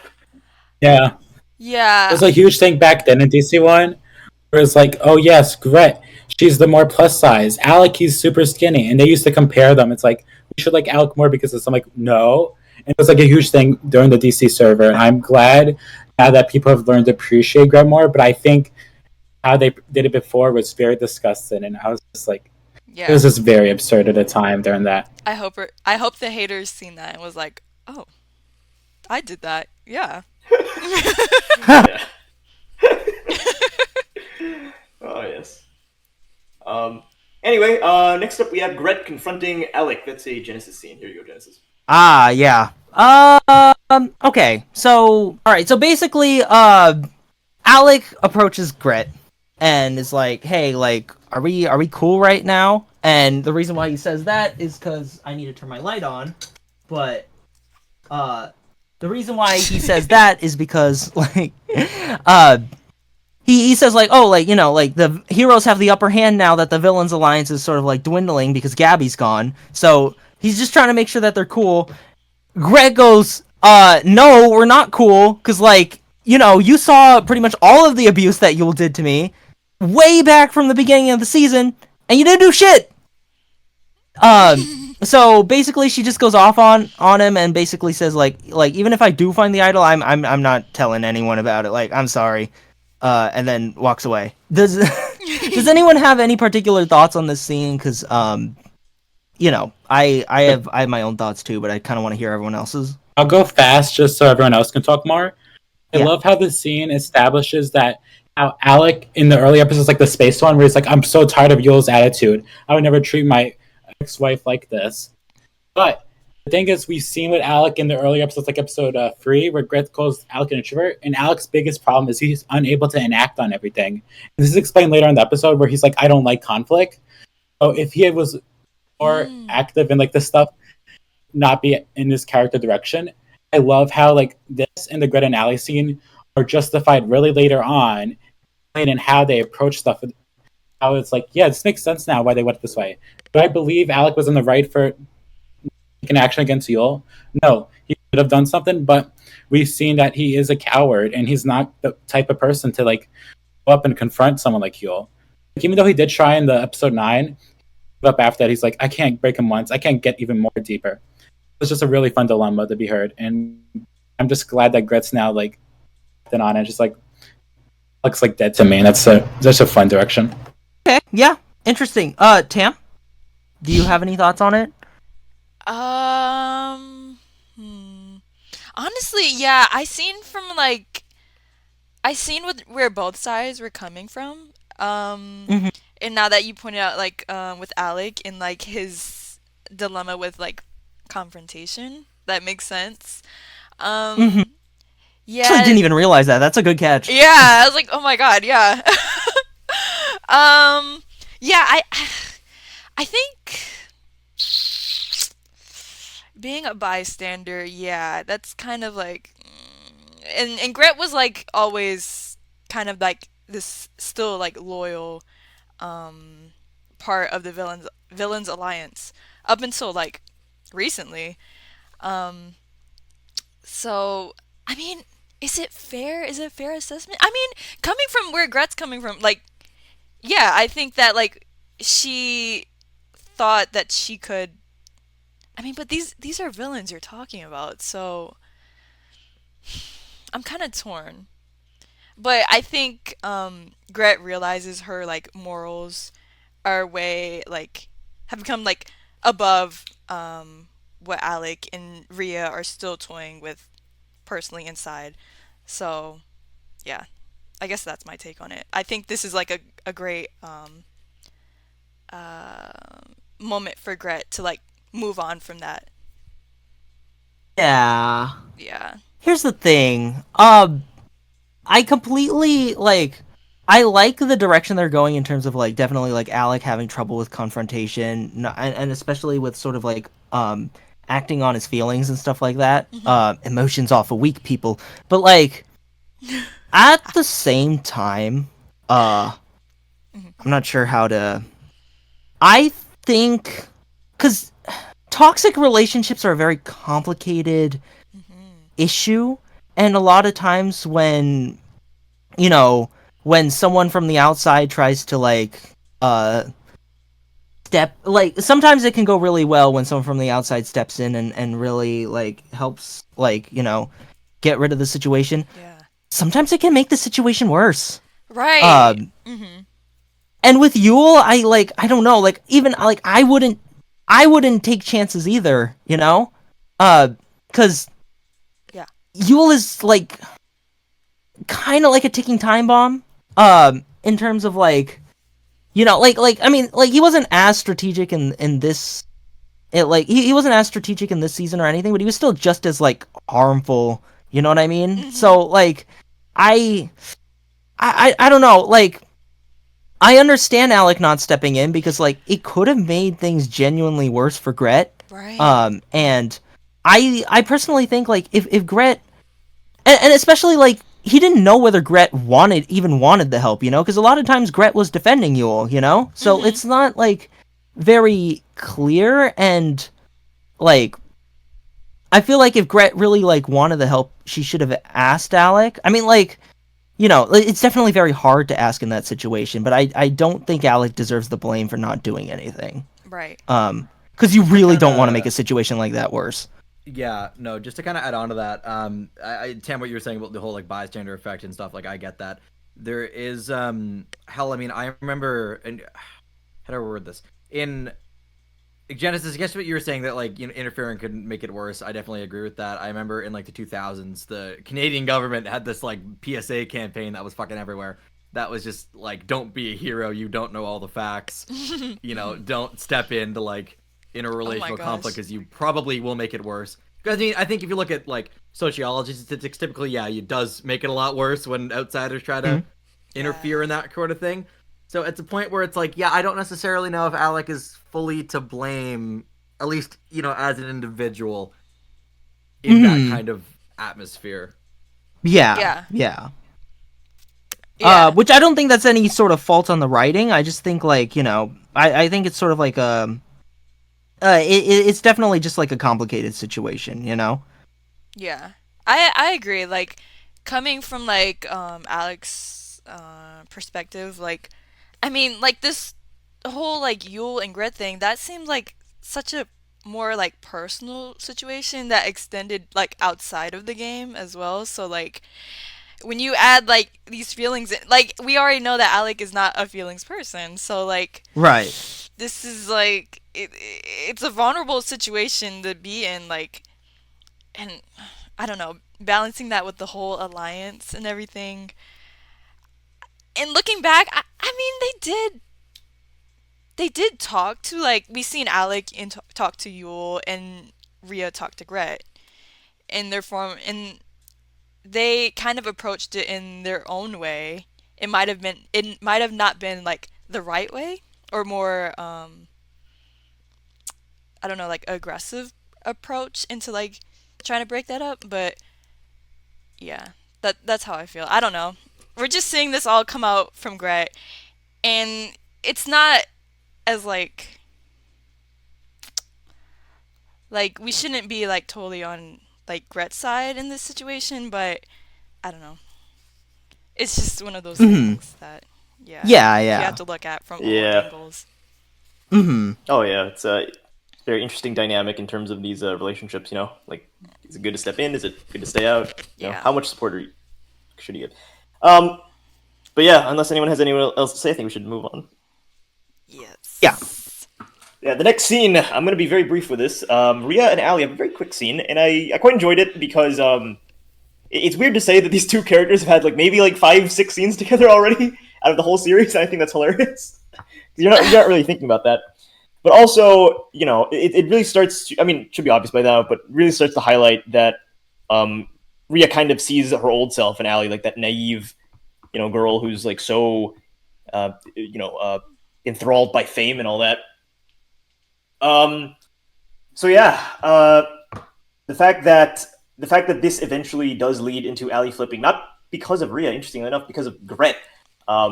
I just love the dynamic these three women have. They're the last three women standing, and they're so tied to the theme of like fame and how much are you willing to bend over backwards, basically. Mm-hmm. So I thought that was pretty neat. I also liked how, and I don't know if Michael did this intentionally, but in DC2 episode 9, Carol has this come to the dark side conversation with Riya, and now I like how Riya's doing the same thing to Ali. But it's actually like not a spider this time, it's actually like manipulation. And I'm like, ooh, it's pretty cool. Using her vulnerabilities. I thought that was pretty cool. But yeah, Riya and Ali, pretty cool.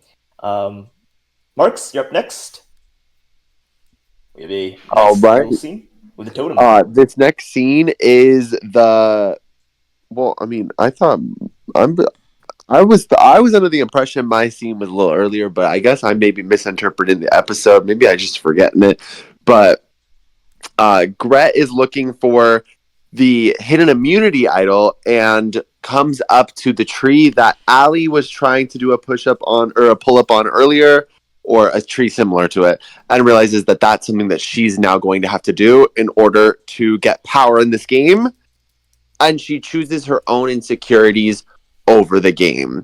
So devastating, so heartbreaking. It's so tragic to see her having to go through this, but it really is her inner demons still battling themselves, and just the weight of still being under the mindset of not just Yul, but the entire fan base, and this need to feel perfect in comparison to the fans' hate comments. And so she can't do it. she goes down. But Miss Girlboss here knows that she's not going to let this go to waste. She's got to use it to at least somehow further herself. So she sees the two poor, probably never going to find it themselves, fools, Connor and Jake, walking up to her, and she says, "It's time to start playing this game for myself." And Grett stomped up and says, "We're going to make a deal right now, and I'm going to tell you where the idol is." Jake's not about it, but Connor, one thing about Connor is that Connor is somewhat a man of his word. You know, he did lie about his company and all that stuff, but he has otherwise shown that he's a man of his word, and strikes a deal with Grett and gets the idol himself, which is really good for, you know, his agency going into this upcoming final 7, final 6. What is it at? That's a good question, actually. I Hang am on. not good with numbers. It was final 7 this 6. episode. It's final 6. So it's going into the It's final 6 now. 6. 6 Yeah. now. Yeah, so basically Going the end into- game's incoming. Right. And to get the idol this late in the game, like, you know, Connor's going to have to pull some crazy shit soon. So it's a quick build. It's a quick storyline, but it's going to get instant payoff probably because there's not a lot of time left to do this. Grett's now further propelling her strategy and giving herself some agency. And, you know, Jake's also part of that deal, I guess. He was there. But, you know, I guess if anything, Connor would probably use the idol on Jake before Connor would use it on Grett. I guess in a sense. So Jake did win out more than Grett. But at least Grett's shown that she's playing. And that's what really matters. What does everybody feel about? What does everybody feel about? Who do you think is strategically playing the hardest of these three? Ooh. Grett. It's gotta be Grett, right? Yeah, great. She knows what she's insane. doing. Yeah. Those When you two- think Connor's about not, this, like, Grett the is the worst. Vilifiance. Oh, Connor's not the worst, but he's like, you know, old school survivor. You know, Grett's like new school shit, right? Exactly. Yeah, Grett has deals with like Jake and Connor. She has deals with Allie, and she's the villain alliance with Alec and Riya. Oh, besides Aiden, but Aiden's gone now, so she basically every way everyone else is planning if they want her vote. Now she kind of has a deal on Allie, where she's like, "Allie, you owe me," so that's gonna be interesting. Because now Grett, whenever you owe someone in like these games, it always comes back to bite the other player. But you never know. Yeah, Grett definitely. She plans for the future. Oh my god. Imer, you had a question for Mark? Yes. So I wanted Mark's thoughts on this. How did the final 6? Do you believe it's better to play the idol and guarantee final 5, or is it better to greet it for final 5? After seeing how many people fall in this dilemma, I want your thoughts on it. Neither. It's better. Cool. I'll be honest. It doesn't matter on whether or not you're playing it for yourself in Final 6 as much as it matters if who you're playing it on in Final 6 to ensure that you make it to Final 4. You know what I'm saying? Yeah. Like you don't need I to get ensure it. your safety if playing it on somebody else to further your game is going to make more sense. I agree with And I that. think Exactly. Yeah, I agree with that. I think if you use an idol and you can't guarantee that you're gonna win the next competition, you're probably just gonna get milled out anyways. So I think, Yeah. I agree with Mark fully there. I think like a lot of the time in Survivor, I think idols are more of a curse than a boon, and I think season 46 cemented my belief in that. Yeah. Oh, that was Season really 46 bad. was miserable with that. Oh. And I also, tea. it's very interesting because Survivor's mantra is like take out the biggest threat. But for like me, I like to keep the biggest threat to like final 4 and then like have them as the target. What's Disventure Camp? You need to make sure you win the finale. Like it's not about social skills; it's about who has the stakes to get past that final challenge and win. So it's like, do you want to take the physical person to final 4 and like have them as a decoy vote so you can get a guaranteed spot in final 3, or if you take them to final 4, they can win the competition and then you're on the chopping block. It's very interesting with Grett how she's in that scenario right now. She's like, I could take the physical people near the end and then have them as a shield. If the shields win, she's now the target. Oh. Yeah, I find that interesting how because it's not a jury vote because it's a challenge or 2 challenges to win, right? Right. The meta can be like just bring like 2 weaker people who are preferably like not assholes. Yeah. And so long as no one betrays, you should be able to make it final 3. So it's interesting. Yeah, and they got rid of Aiden and Yule, the two worst comp players in the merge. So it's gonna be very interesting now with the finale. Oh yeah, Imer, you want to bring up the scene that we skipped? All right, so the scene we had skipped, I'm gonna hand it over to Josh. This is when Connor's like feeling sad about himself, and we have to see Jake try to compose him. So, Josh, take it away. I really liked this scene a lot. I think it has a lot of good parallels with the Jake and Connor on the dock scene of the previous episode, which I would argue is probably the best part of that. I don't know. I think it works for Connor's character. I think that it's kind of a necessary scene to have though, because if Connor does just be like, I want to be alone and then mopes the whole time, it's like, then what is the point of him being in the show? So at least when I was recording that, a lot of that what the hell is the line? You fought this far, don't let it all be a waste. That was just me from the heart. I was like, you're kidding me. How far are we into the game? You're gonna be like this? Come the fuck on. You don't go this far into the game and be like, hey, I want to be alone. Wait. Stop it. There's a game on the line here, and it's not even for I get you don't need the money or whatever. It's just no one wants to see that. That's just a lot of moping and whining. People want to see you play the game.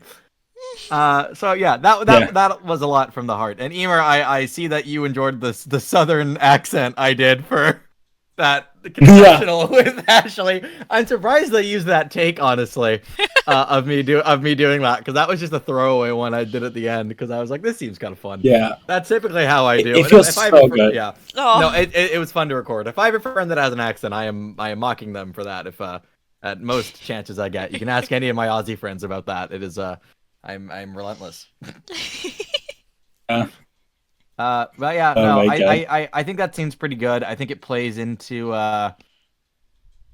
Connor and Jake's relationship very well. I think it has a lot of parallels with the scene on the dock, which I think so far in All Stars is my favorite Jake scene, because it's really fun being on the other side of that, opposed to not recording the Jake wine sesh number 4. But yeah, no, it's good. I think that's probably all the thoughts I have on the scene exactly. I think maybe if you asked me about the doc, it would have a little more. But I think a lot of it is kind of just recycling themes that we've already seen from the doc scene. You know what's really interesting though, Josh, is how Connor and Jake. You look at Miriam and Jake, we see how Miriam has to pull Jake together and make sure he can continue further. This time it's the opposite. It's Jake's older figure is the person Jake has to pull to get back into the game, and I just really love that, how it's really just showing Jake's more developed and he has learned from his 2 seasons. Yeah, no, definitely, and I'm thankful you said what you did at the end, because I feel like a lot of people are misinterpreting that scene as being like, wow, Connor's a bitch, when it's that's not really what you're supposed to be pulling from that. It's more oh, this is Jake development proof, but yeah.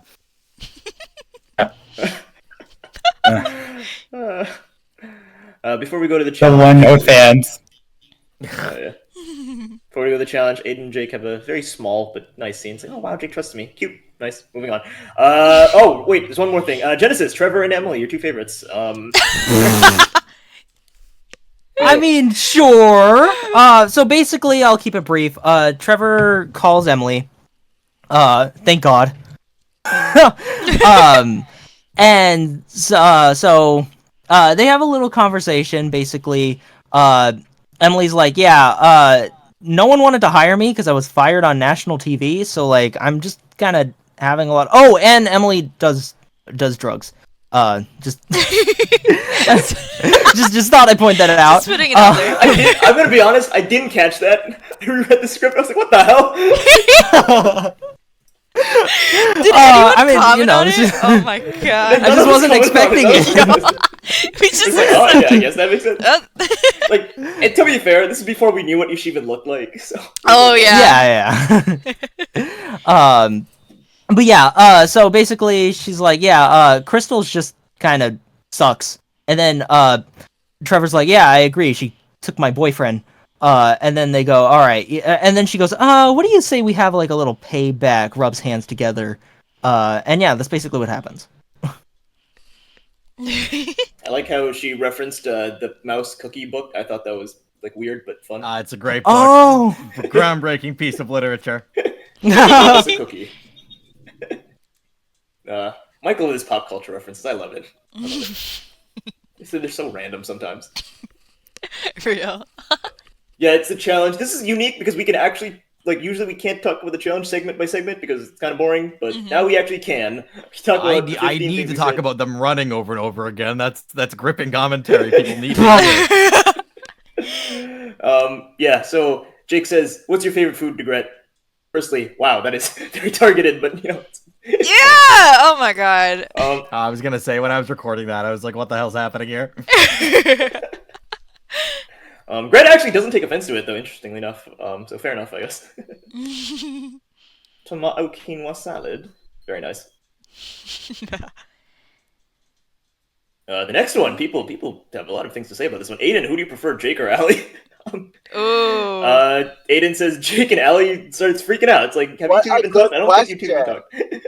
Riya is such a smart strategist for Literally. that. That is exactly how you split up an alliance. Exactly. That's true. Yeah. They honestly, I doubt this was the intent, but it reminds me in Survivor Worlds Apart, I think, which is kind of a mid-season, but regardless, there's a player that pretty much does that exact same thing. He like plays, he threatens to play an idol. He doesn't actually, but he you know, he does that just to break up this like big alliance of 6 to see if anyone throws their votes on the person at the bottom, and then when they inevitably do, he kind of uses that to like split them apart, and that's what I was getting from that at that point. I was like, yeah, that's like an actual, you know, Survivor move that like would work. Whoa. You know. Ria's been studying. I feel like Survivor that's probably exists? one of the Does Survivor worst exist in Survivor winter games to study if you're going on the show, but I guess you could. Does Survivor even exist in the DC world? Ooh. I don't know. I always thought it like Disventure Camp was the Survivor of their world, you know? Maybe. Oh. Well, I mean, they Dang, that's for it only having like 2 seasons.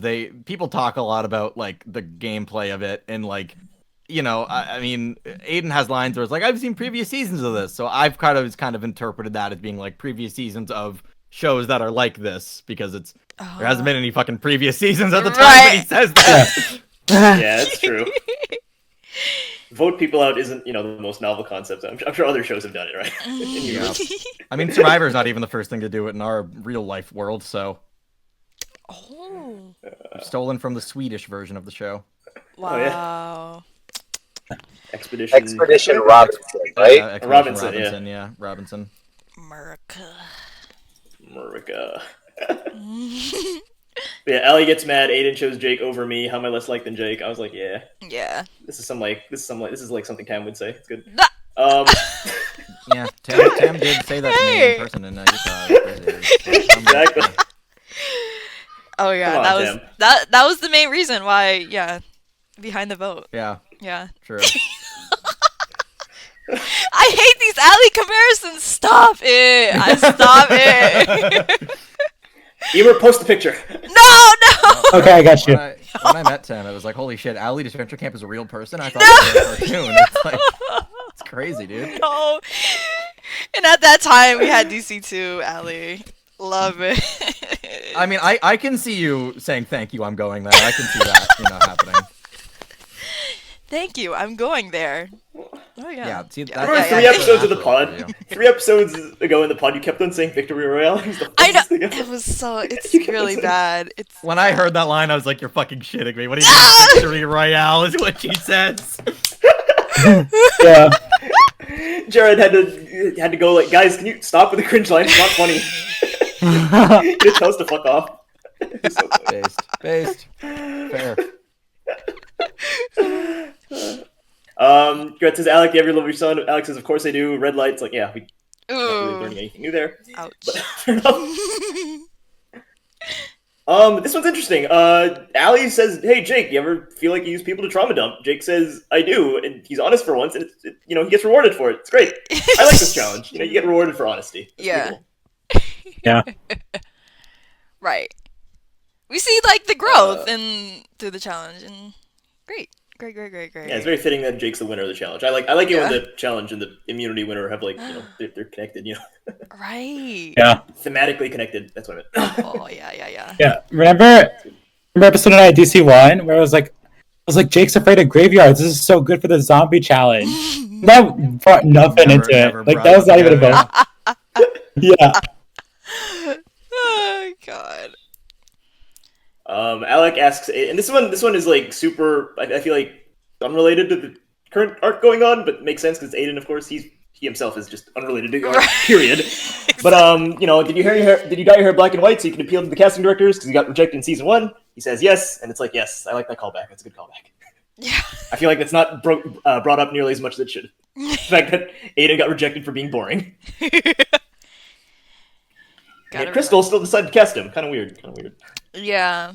Looks like they were right the first time. Derek and Trevor might have had something going on. Might have had the right idea. Yeah. Yeah, I think they were cooking. Maybe that's why there's beef. They're like, you casted this guy? What the hell? We rejected him. Come on. Okay. Well, who wants to take the next 5 questions? Okay. So, at the start of the season when you were helping me move on from Rio, what was that? Was that genuine? So this is Connor asking Alec that. Let me go back to that scene. 1 second. Okay.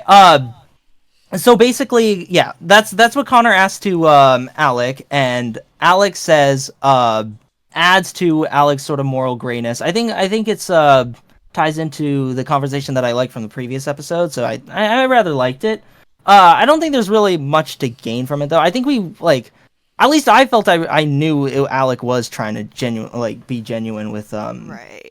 with Connor, so it wasn't really much I learned out of that. But I guess it was nice for Connor's peace of mind, I guess, and I guess for Alex as well. I love the "oh thank God" he utters out, like he wasn't even sure himself, you know. I know. I didn't catch that. That's funny. Oh my god. This is Alec's therapy, for sure. Poor guy. But yeah. I guess I'm doing a few of the other questions right now. Let me pull up the next one. So questions. Sorry, this one made me crack up. Aiden goes, Riya, are you proud of being the villain of TV? Get yourself together, Sorry, no. I just love Aiden just going, "Hey, are you proud of being called the villain of TV?" And it's supposed to be a jab at Riya, right? But Riya just freaking just owns it, and as a result, Aiden gets punished. What were you thinking, dude? I get it. You were trying to out him, but that was not the way to go about it. Nothing going Aiden's way is just constantly the funniest running gag. I don't even think it's intentional, but it's just so funny. Nothing goes his way. Oh my god, it's so good. The next question is I think is really interesting because I think a lot of the fans were really, especially one fan in particular, you know who you are, was really sure of this, you know, and was basically Jake asked Allie did you only agree to date Hunter just for the sake of looking better with your better to your fans? And Allie just goes basically piss off Jake, and is and Piss gets off the Jake. green. That That's basically. I forgot exactly what she said, but it was pretty close. Yeah. And the green light bulb comes off. So I mean, yeah, it wasn't what happened, but a lot of people were sure of it. And yeah, cool. Okay, next question.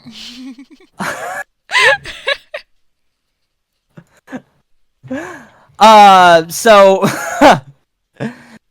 basically, Riya asked Jake, did you only befriend Aiden for kicking his boy because he felt or he asked Jake, did you only befriend Aiden because you felt bad for kicking his boyfriend out? And Jake answers honestly, which I'm really loving the honesty that he shows, but he says at first that was the case, but eventually it progressed into something else. I really like being friends with Aiden, and told the truth. Now that's a way. That's a way to screw Riya off. That better than what Aiden did. Yeah. But yeah. I do have a small comment from this. I think Tam knows where I'm going with this. But we did find a massive plot hole a little too late. Not maybe not too late, but where, and this is the one I was alluding to for the last like 5 episodes now. Right. Where Aiden never actually finds out in canon that Jake cut James. Yeah. Yeah. Like it's not on screen. So what happened was Tam and Jace were in a call for like maybe 3 hours thinking about how to fix the line, how to like tweak the line just enough. And we found a line in episode 10 where Jake was going off on Aiden. Yeah, me like you're just Tom's useless sidekick. And like it's so many J names, goddamn it. Jace and Tam, they workshopped it. They eventually sent it. Jared was happy with it, and then Jared forgets to send it to Josh. It was so the line never got added.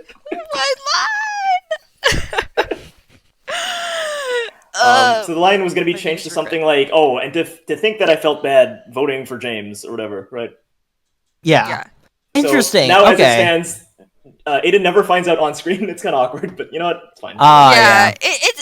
It ended up being okay in the end, but like if you're really like paying attention, like this just like it just kind of feels a little bit weird. And then like Aiden just like smiled after that. I'm like, is he like just finding out now? Like, I liked it because people thought that there was gonna be Aiden and Jake are gonna split up again, they're gonna fight again, and that didn't happen. True. So, I mean, yeah. That's a good one. Yeah.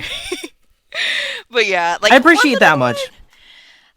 Wait. But yeah, so the last question I'm gonna talk about before I pass it on to Emer was, yeah, you can use Imer. Well, did you? Oh, you know what? Let's do Marks actually, because Marks has to go in a bit. Yeah, Marks. Yeah. So we'll do Marks, but basically, Grett asked Connor like, "Hey, like, do you still have feelings for Riya?" And Connor says no, never in a million years. And then the light goes red, which means he does. Which, you know, I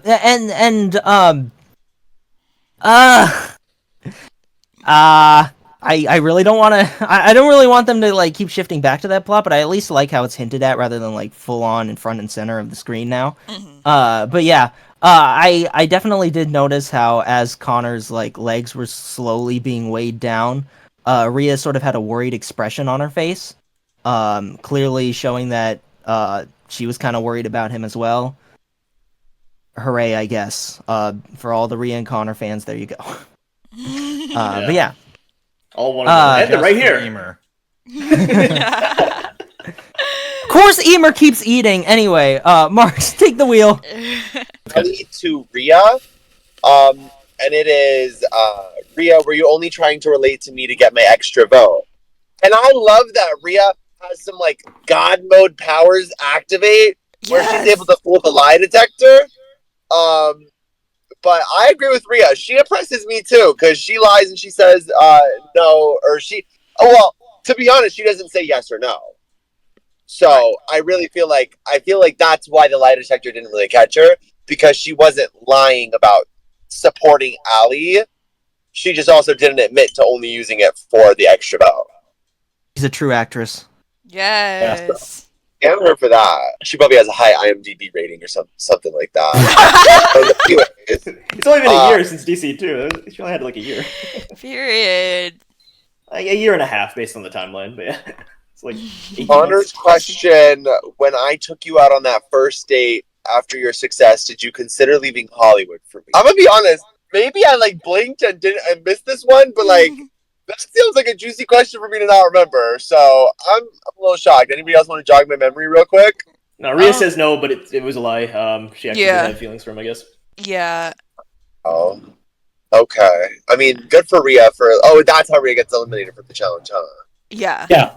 Exactly. Okay. No, yeah, that's all coming back to me. It's all coming back to me. The next question. Grett, when you broke up with Yule, was that hard for you? Oh. You know what, Tam, would you have answered the same if they asked you how was losing Yule for you? Would you have answered the same? Would I answer the same? Like, try to lie? Would you have lied? No! Would you have lied? Oh, hell no. I would have rubbed it in their face. I would have said that with my chest. I'd been like, oh my god, it was so painful. It was the worst experience of my life. Good. Yeah, I would not, but Our Queen Grett, she'll get there. She'll get there one day. She's still learning to express herself. We'll get to that later. I'll take one more question, then I'll let Imer have the last question. Ooh. So the next question was for Jake. Jake, do you feel like you deserved Tom's affection, even if he's not giving it to you? I'm gonna be really honest. Anytime Tom gets brought up in front of Jake, I'm like clenching my jaw. Like I'm like, oh my god, here we go. Like I know Jake's about to say something or get super defensive, and I don't feel like he did. I don't feel like he did, and I was like, wow, like that was when I really felt like Jake is improving in a sense. Like it was that question that really got me to feel like that. No, yeah. you can't post that on I love that photo.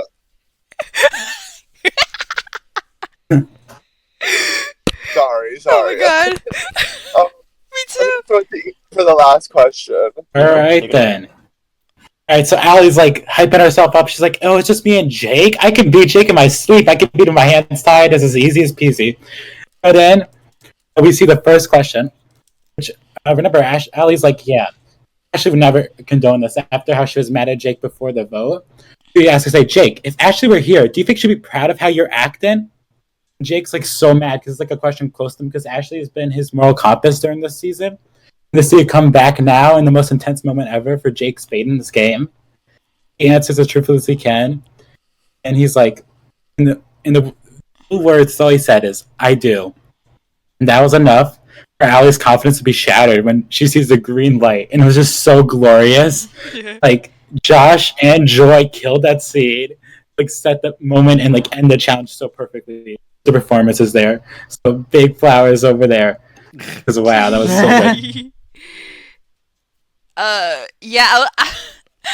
Okay, I was like kind of shocked, like shook by this because like I never know when like Jake's like on or off with like his whole like toxicity. So I was like, when he said I do, I was like, oh, you do. But now, like looking back, like. Okay, Jake has been a good boy lately, I guess, with Aiden and Connor. But good boy. It's like a dog. Yeah. I was still on the James elimination thing, so I was like, yeah, I was still a little bitter, but yeah. Yeah. Allie. Yes, very, very, very, very brief scene. Riya and Alec aren't so sure where Allie lies. I think that's kind of funny because Riya spent the last like 3 episodes working on Allie and she's still unsure. So Grett has to be the one a bit later to seal the deal, but we'll get to that later. For now, we will do the famous dock scene that I'm sure Imer loved, cherished with all his heart. Okay, so it's the dock scene. All right. So we now go back to how Connor's back to fishing again, his old happy place. And we see Alec come aboard, where it's like, oh, are they going to patch things together? And like we finally get the confession we talked about, how Alec is afraid of confrontation. And it connects all the way through this episode, how it starts with Alec having his first conflict due to not having any confrontation before to avoid it. Now he has to actually admit it to Connor. And I think this is such a good time to reveal it, because Save It for Another Episode would ruin the whole action of everyone to this episode, because it needs this full circle moment. Otherwise, it would kind of fall short, in my opinion. So now, like, see how he drove Cheryl away. And he's like, I know I act like things bother me, but like he has a heart. Alec used to be someone who's very monotone and like you can't tell where his heart lies, but now, like the way that the writing has showcased, we now know how Alec feels about this whole season, where his mind at, and it's just such way beautiful. But then he's like, never meant to hurt you. And then the most shocking thing is Riya comes in. I was like, what? I got a little whiplash during that. That was a really good way to introduce her. And then she just pushes Connor off the dock. This is the first time Riya pushed someone off something. And it's just so funny that it's Connor. Oh my god. And it's the first time she pushed someone off something. We don't have another character who constantly brings up being pushed off by Riya. Walked off. Anyways, moving on. All right. She's like, we see how everyone's just going nuts because just so much has happened at the same time. And this is how Riya's trying to solidify her facade. She's like, oh shoot, this challenge broke me. she's doing a lot of damage control to make it like seem like, yes, I'm a bad person. Don't believe that lie detector. And then it's just so interesting, like how people like were thinking like Connor was gonna push Riya off the bridge, like what's it called, the dock, to make her in the water too. But this time Connor shows like, I'm not gonna go below where you're at. She's like, I'm gonna be the better person. Give her not the attention she needs, which is like Ria's been designed for. It's always a reaction. And Riya gets like no reaction, just shows like Connor's like done, like for right now. And then like we see once again where like in the comeback it talks about like you'll never win, Connor. And then once again just like, you think you're gonna win, Connor? And then like we see Connor with more confidence after his motivation with Jake, and it just goes like another full circle moment. And it sets the stakes for the vote. Like I think the scene did everything it needed to do in such a quick pace of time, but every word felt a lot of meaning. Jenny, Benny, what do you as the resident Alec lover? What do you think? I'm the resident Alec lover. Oh no! So funny. I'm so sorry, because how we see the season started, like you were dunking on Alec. I convinced you to like Alec so much that you took the Alec shield for me. That's just hilarious. Literally, what happened was I hated Alec in the beginning. You convinced me to like Alec. My interest in him started to dissipate, and then now it's back to love. So I don't freaking know. I really liked him in the scene. I think he was great. I think everyone did a great job. And you know what? I'm also a really big Connor fan now too, which is funny because I didn't really care for him much in season 2 as well, but also he wasn't early boot in that season. So it's just nice having these characters like really like have their like time in the spotlight, and ironically the actual boot is nowhere to be seen in this one. You know what? That's probably for the better anyways, because no one wanted to talk anyways. That's true, yeah. But yeah. I guess that leads us to the elimination. No, tab one scene. thing to bring up. But right. Before we do that, I want to mention a scene that Weister pitched. He's mentioned this a few times now that didn't make it in either episode 14 or 15, where Aiden and Ali were gonna have like a little mini alliance going on. It's like, if anyone's gonna know about online hate, it's gonna be Aiden. I guess it'll also be Jake, but you know, Ali and Jake aren't talking. So it would have been like a moment where they're kind of both like the swing votes, I guess, because Connor and Jake are close, so Aiden and Ali would be close. So it would have made it more personal when Ali eventually voted for Aiden, right? That scene didn't make it in, sadly. But I do think that, I don't know, it would have been nice, but I don't know if it adds a whole lot. That's the thing. Honestly, I'm going to say this. I like it for how it makes the whole Ali's reaction for Aiden picking Jake over her more personal. At the same time, I think that would have really worsened the whole thing of her keeping Connor around instead of Aiden, which is why I really think maybe a Connor scene would have been more beneficial than an Aiden scene with Ali. That's just my opinion on how it looks. I think it might have added a whole lot. Yeah, I don't know. Given Aiden another time where nothing goes his way. Yeah, exactly. Well, like, okay, not even just that. I think it would have added a lot of more emotional impact to this elimination. Because other than that, it was just like, oh, Aiden's gone now, I guess. And I guess Ali's a villain now, you know?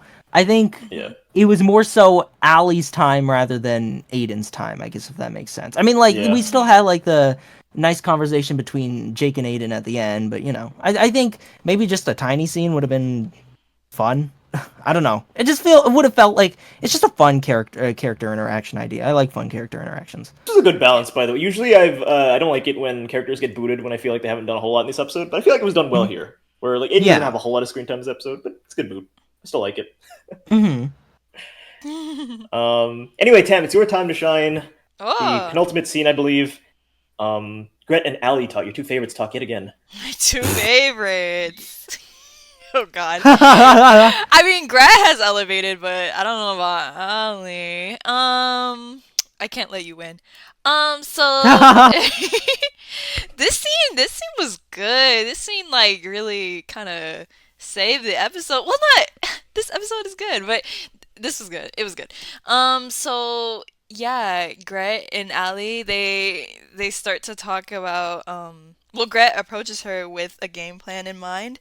And I love like how she just like, you know, water under the bridge, their whole like conversation last time we seen them together.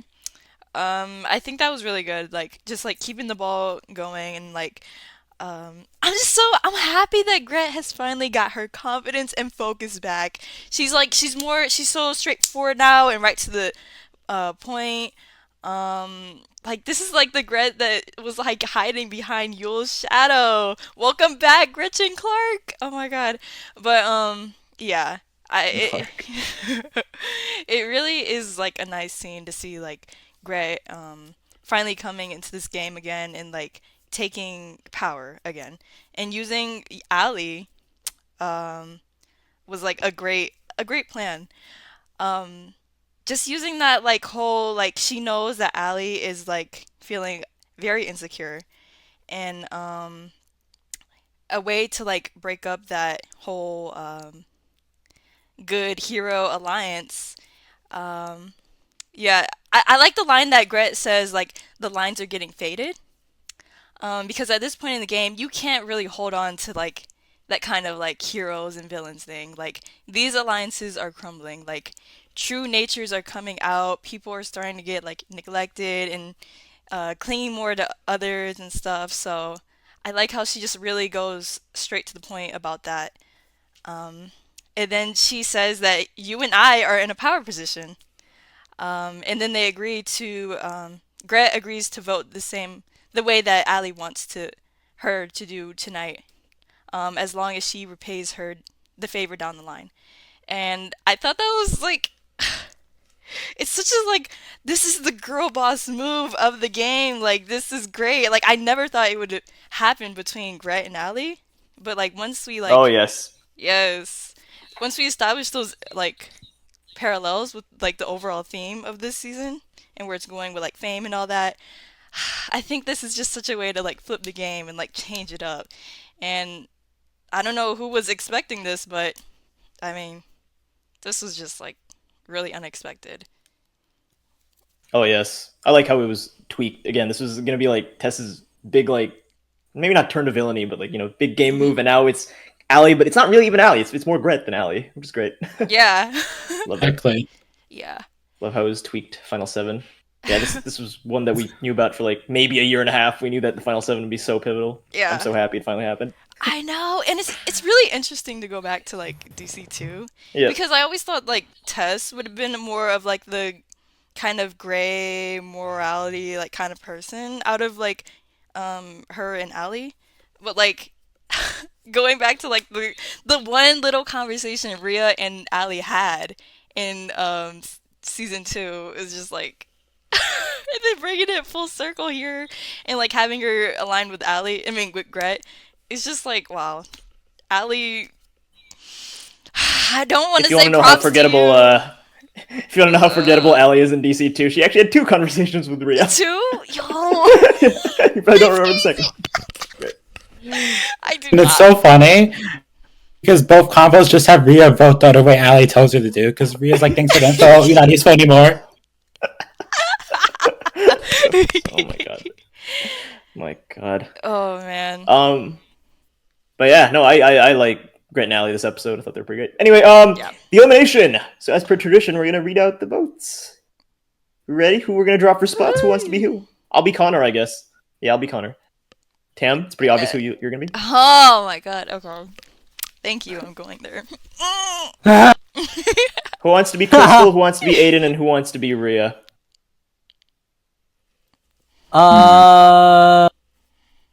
You be Aiden, Genesis. That suits you. I was gonna say that, but I think that's too obvious. But sure, we'll go with it. We'll go with that. Okay. Imer, Josh, who you want to be? I feel like Josh should have Jake. I don't think Jake talks in the scene. oh wait. he No, Jake does. He does, yeah. He's got a line. Oh, okay. He's got one line. Let's do it. Okay, Emer, you be Oh my Crystal God. and Riya then, I guess. I'm both. Yeah, sure, why not? Why not? Okay, once the votes are read, the decision is final. I'll read the votes. First vote. Riya. Aiden. Riya. Aiden. That's 2 votes Riya. 2 votes Aiden. Riya. Aiden. That's 3 votes Riya. 3 votes Aiden. 1 vote left. Ali, look sad. Person voted. 12th person voted out of Disventure Camp All Stars. Aiden, it's time for you to go. The Genesis. Cut off so Wait, bad. did it not catch? It didn't cut. God damn it. We kind of just heard. It was good delivery, I think. Let me try that again. What? Who flipped? Allie! I think it was something like that. I don't remember. I'm Good line. sorry, guys. I had to do what's best for me. You're fucked up for that. Who's good for any of us? Is that the Seth Rogen laugh? Anyway, continue. Judge me all you want. ... Okay, Joy did. Wait. I will say. Wait, so did Aiden have the totem? Did we flush it? That is also Imer.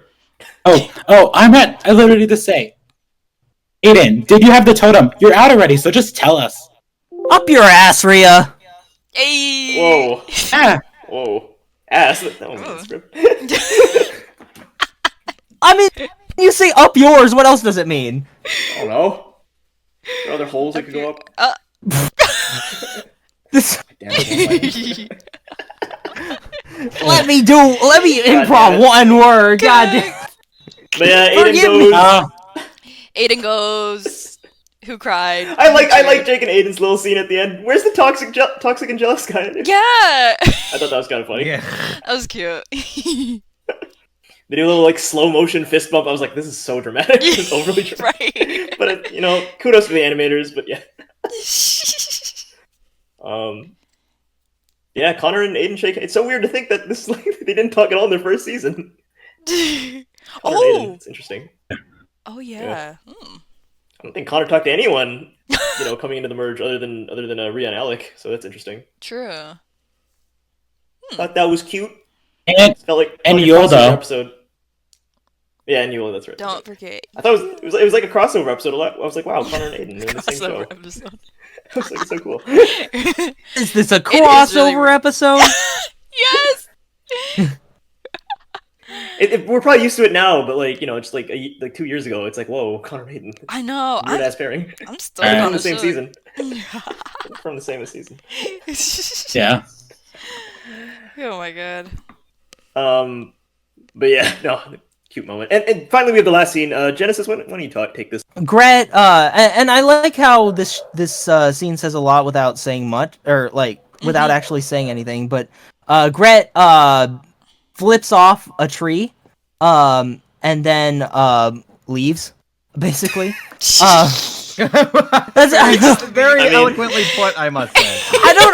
what else am I supposed to say? She flips off a tree and then fucks off. I don't know. She does something Jamie, else. stop recap. You don't need a recap. Okay, yeah, fine. So, Grett, so I mean, it's basically just a moment of triumph for Grett. She's conquering her insecurities. I rather like this scene. I think this was like a very good episode overall for Grett, but this scene definitely really seals the deal for it. There. Yeah. Short and sweet. Yeah, the ending scenes the last few episodes have been really great. Yeah. Mhm. Yeah. I like the oh my god. The earlier line that Grett had when she was talking about she did all this like working on her body image and all that only for like people to keep dissing on her body image and stuff. And like Right. yeah, I was like, oh god, but this ending scene really like anchors that all down together, like that she wants to do this like more for herself and like see how far she has come in terms of like Mhm. getting over those mental battles with just like everything, like her whole like how she sees herself Yeah. and stuff. So yeah, that was good. Yeah. This was completely unintentional, but the middle finger, not being censored, I'm like, oh, now she's uncensored. She can say whatever she wants. It's completely unintentional, though. That's a complete stretch. Yeah. Uncensored. Yo, that's so. But yet, no, when I saw the middle finger, I was like, whoa, that's usually not shown in this. Yeah. It also might be Actually, censored in the I final see that. product. Oh, yeah, it might be. Yeah, Oh. sure. Don't do it. Don't. Screenshot it before it's gone. I was like, how do you flip someone off with only 4 fingers? I was like, how do you do that? Oh yeah, I forget they have 4 fingers. Oh god.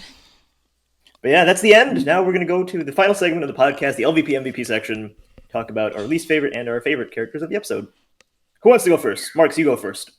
We'll start with my LVP of the episode.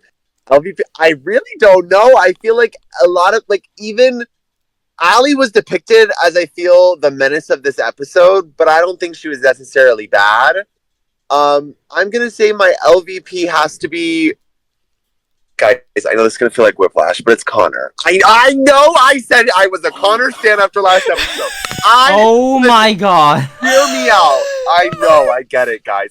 But I just feel like you have that like breaking moment, and like Connor's slowly building himself up, but I'm not a slow paced person, and so like I was like, come on, get it together. So let's hope this idol brings him confidence heading into the start of next episode, and he builds off of that. That's the prayer. All right, Connor fans, get ready. I'd say don't move. Sorry. Oh, nice. Good job, Marks. Yay, Mark! Okay, who wants to go next? Oh, I'm putting gamer girl. If I was biased, but I'm not. I put in Trevor as my LVP. Trevor just like neglected all of Emily's advice. It's like, Emily, I'm gonna do this for you. Now that you're gone, I'm gonna take the first step. Doesn't take the first step. He literally rejects Derek. He's like, hey, Derek. Derek's like, do you want to watch a movie with me? Trevor's like, no. And then like he went to Emily. He's like, I need your help. It's like, wait, what a second. You just got all of the advice you need from Emily, and you need it again. You're turning like 30, or is it already 30? I don't know. So like Trevor needs to get a grip on reality. I love Trevor in DC1. I think I'm gonna love him again soon. But for now, I have to leave him in LVP because everyone else was just really good this episode, and Trevor just was like the low hanging. Oh, Trevor. Oh god. Poor Trevor. Oh my god. Poor Trevor. Poor. And that is Emer's 3rd Trevor pick in a row. Let's go! And I thought I didn't like him. Actually, no, I like Derek. No, I like Derek less. Oh. Okay. Oh. What was that? Huh? Why did you scream? That was me laughing. Shit. Oh, he's like, okay. That was a laugh? Yes, that was a laugh. I was like, ah! Yeah, cut out. Sounds like I It did? caught Oh, you. okay. Like, what do you think that was? Get out of here. I Jpeg, laughed can like we that have, like- before. You heard me like that. Don't. Jpeg, I haven't heard Jpeg. you like whenever you laugh. Oh my god. Jpeg, I can we have those literally that throw my scene? head back and laugh. You've seen that before. Okay, anyway. Yeah, what? What do you want, Emer? What do you want, Emer? Can we have Genesis laugh as the ending scene of the podcast as the joke? Sure. Yes, okay. Yeah, that's what we'll do. Thank you. That's a good idea. Credit scene. They. Okay. But yeah. I'm going to put Emily as my LVP because she's jobless.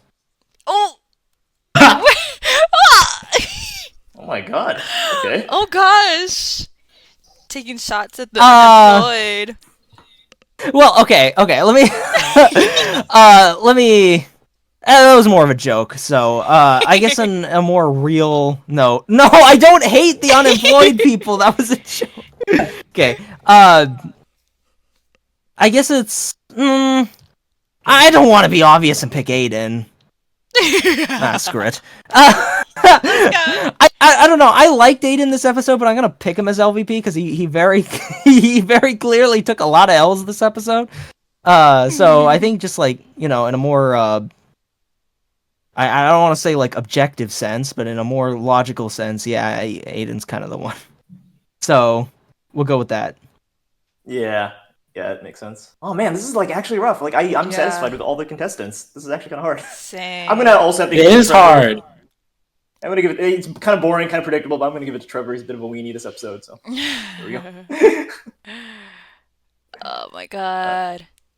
I want to take Josh, a Cam? swing at the host people so bad. I want to keep swinging at them because every episode it's just like, oh my god, why are you here? Consider taking a swing at the host people. I mean, I guess I still did, but like, I don't know. Like, I've done it too many times. I mean, Tam, Yeah. you haven't. You're the one person who hasn't yet, so you might as well. Yeah. Now.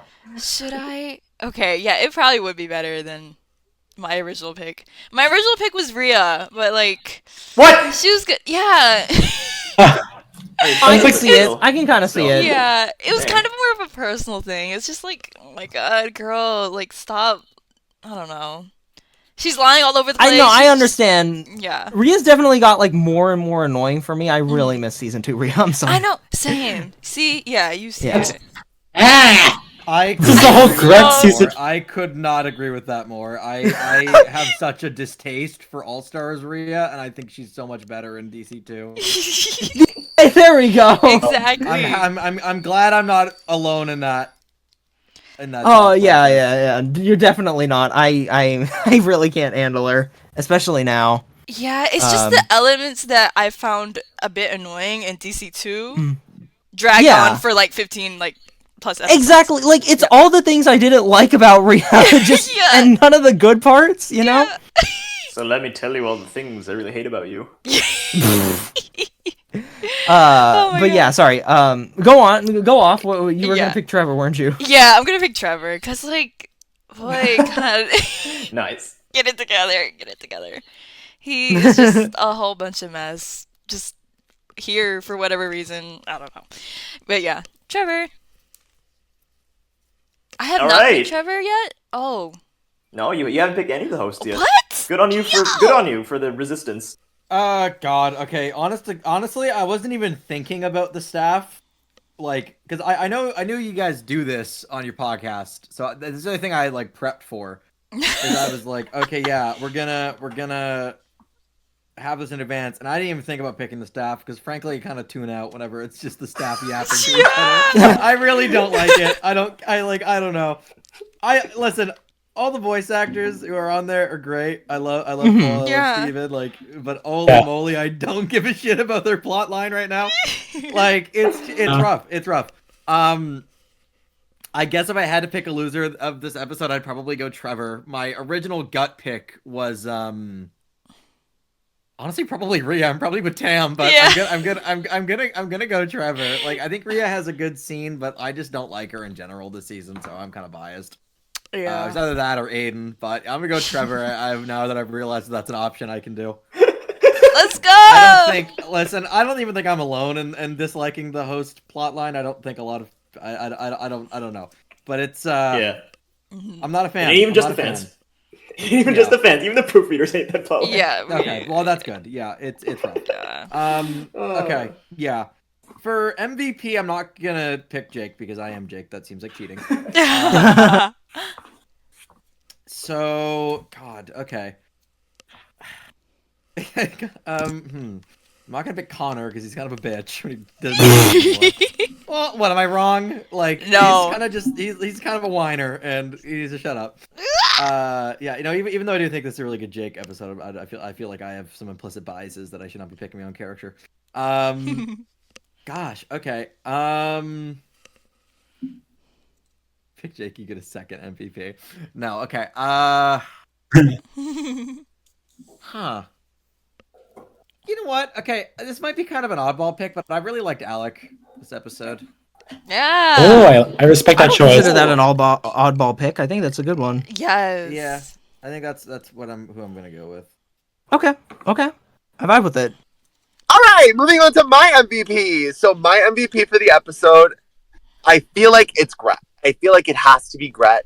Grett absolutely smashed this out of the park. From the social dynamics to the strategic mindset to the interpersonal turmoil and conflict to finally overcoming it at the very end. Like, that middle finger to the motherfucking tree. Oh, that had power. And for that, Grett has to be my MVP here. Yeah, that was a great show not tell scene. I love that. Like, the fact that there were no dialogue, like, poor Vanessa, like, she breathes life into the character, but the fact that there was no dialogue in there and the scene was still so powerful, like, wow, I love that. Let me look over this.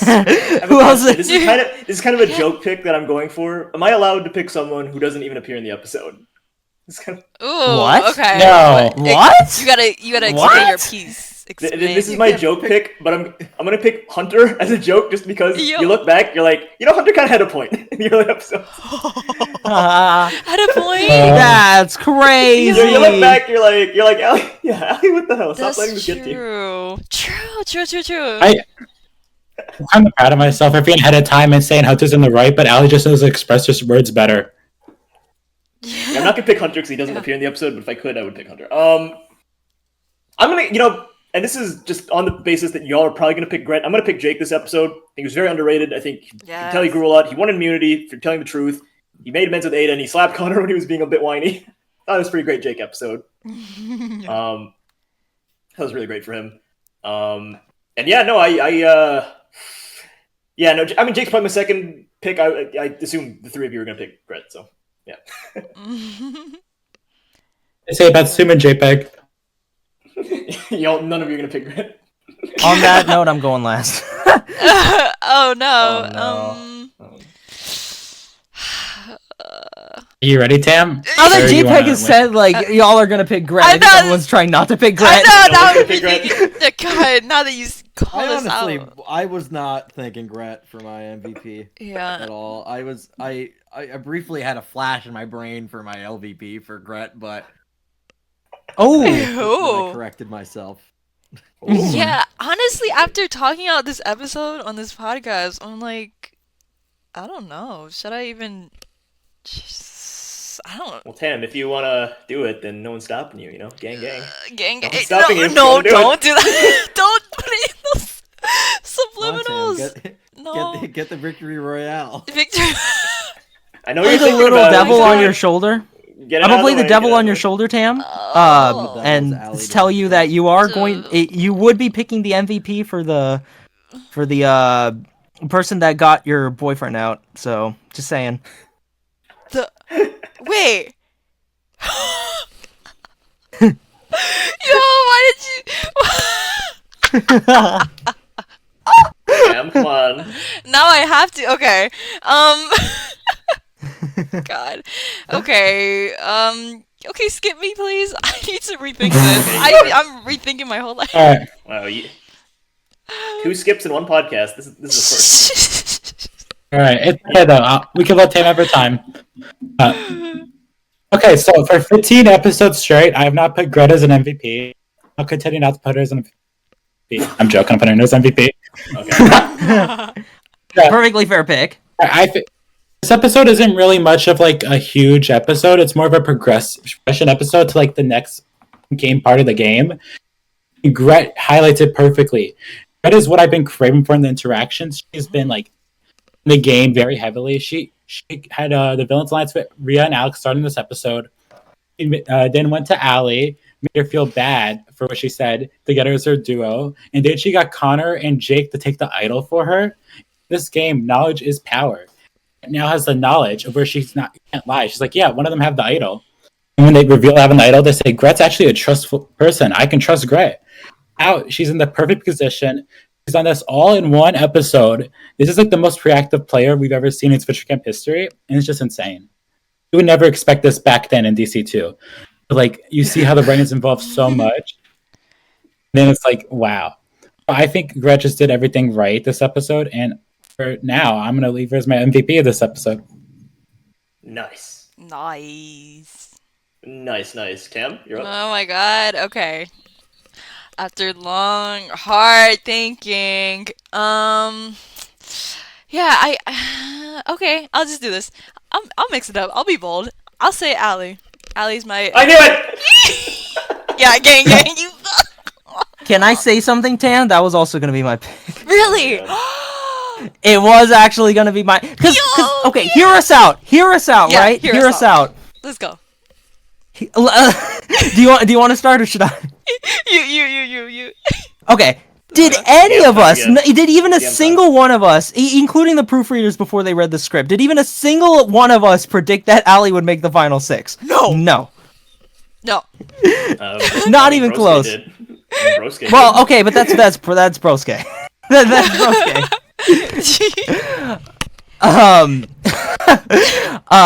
But yeah, no, like, I think Allie, like, okay, like, she definitely took L's this episode, but I think, like, overall, she she has progressed into one of my favorite characters. Personally, I know Tam's going to disagree with this, but she has progressed into one of my favorite characters personally, just because she really does feel like the underdog character here. And I feel like she works as a nice sort of like, I don't want to say antithesis, but like maybe like a foil between like Grett's arc and hers, because it's almost like, how do I explain this? Like Grett's genuinely making a change for herself and like really like trying to like, you know, like work based on like, or like really trying to get out of really trying to get out. Sorry, I read the chat. Really trying to get out of like, you know, like really trying to like play for her and be, you know, like do everything for her, and you know, all that. Allie, there's almost like this sort of like illusion that she's trying to, I guess, but like she's not really there. She's still just like a puppet for everyone else, you know? Yeah. And that especially like really hit during the elimination. Now that does sound like an L, but I think it's very interesting, and I find that more interesting than Grett's whole arc. So, hot take, I like Allie more than Grett right now. Ooh. Yo. But we'll leave it at that. I think Allie is a little underrated this episode. Yeah. You know, Josh and I were just agreeing earlier, and now I just ruined it all. If I could make like a sound effect, I would right now, man. Yeah. So funny. Genesis like It's Allie's the lie detector underrated. challenge. The lie detector challenge back. Yeah, pretty much.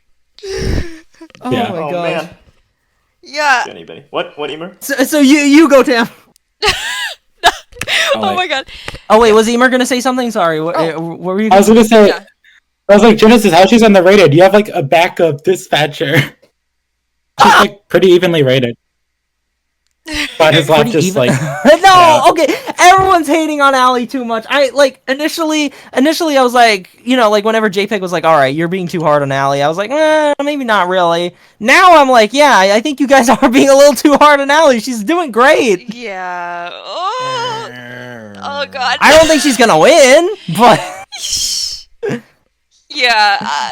I think she's doing fantastic personally. Midley. Yeah, that's wait, Josh, I tell you Listen. my nickname for her? Please. I used to call her like Floply. Because Yeah. I was just Yeah, that works. it's just like always Listen, say what you want to say. She's gotten farther than a lot of people who are actually trying to strategize. I'm gonna put Yeah. I'm just gonna put a video for Emer. Here you go, Emer. And Genesis, and so did you in my Minecraft Survivor, and that doesn't mean that you should be Exactly. MVP, So I but kind of cooked. I disagree with that one, but All right, Tam, take us out. I mean, I know Genesis has already said most of what you want to say, but I want to hear it from you. Yeah. Oh god. I am so disappointed in myself, but I have to let it all out. I have to let it all out at this point. Like, I agree. Even though, like, I used to diss on both Aiden and Allie last season for being like boring and uninteresting and stuff. Aiden, you know, yeah, that. What do you mean? That's your dream final two. You were talking No, about that's your it dream is final not. two. You fucker. You know. No one remembers this anymore, but back in the Fucker. DC2 era, there was a big community that wanted an Aiden Alley final two, and it's like, what the hell? Yes! Every time I see that, Are I you wanted watching to. the Oh my no. JPEG, it got worse. People wanted a final three of Aiden, Lake, and James. Ah, Oh. Like it was just that bad. Oh my god. Aiden, Lake, and James. Thank God that. people thing- wanted the Like- Owen and Gwen finale. That's what they want. Yeah. Yeah, but that was like 18 years ago. That's fine. Yeah, I know. We didn't know any better Oh. back then, Oh my god. or did we? I don't know. Maybe we did. I don't know. I wasn't there. I don't know. I was like 5 then. What was I gonna do? Yeah, I don't know what the heck went up in Jared's head, but he cooked with Allie. He made this character that I really did not like. And she became a multifaceted character in my head. Yeah. Like You're gonna And I credit actually Jared want and not to- Michael. You're Huh? gonna credit Michael. You're not gonna credit. I Michael? want to say I really like. Oh, I Michael, think yeah. what really makes Allie's character stand out for me is that it's not really like other characters. Sort of like I can't really like put like any similarity to any other arc, if that makes sense. Like Yeah. Jake and Grett have similarities where they're trying to like work to like go beyond something, and it's in this exact episode that both of them are working to overcome something.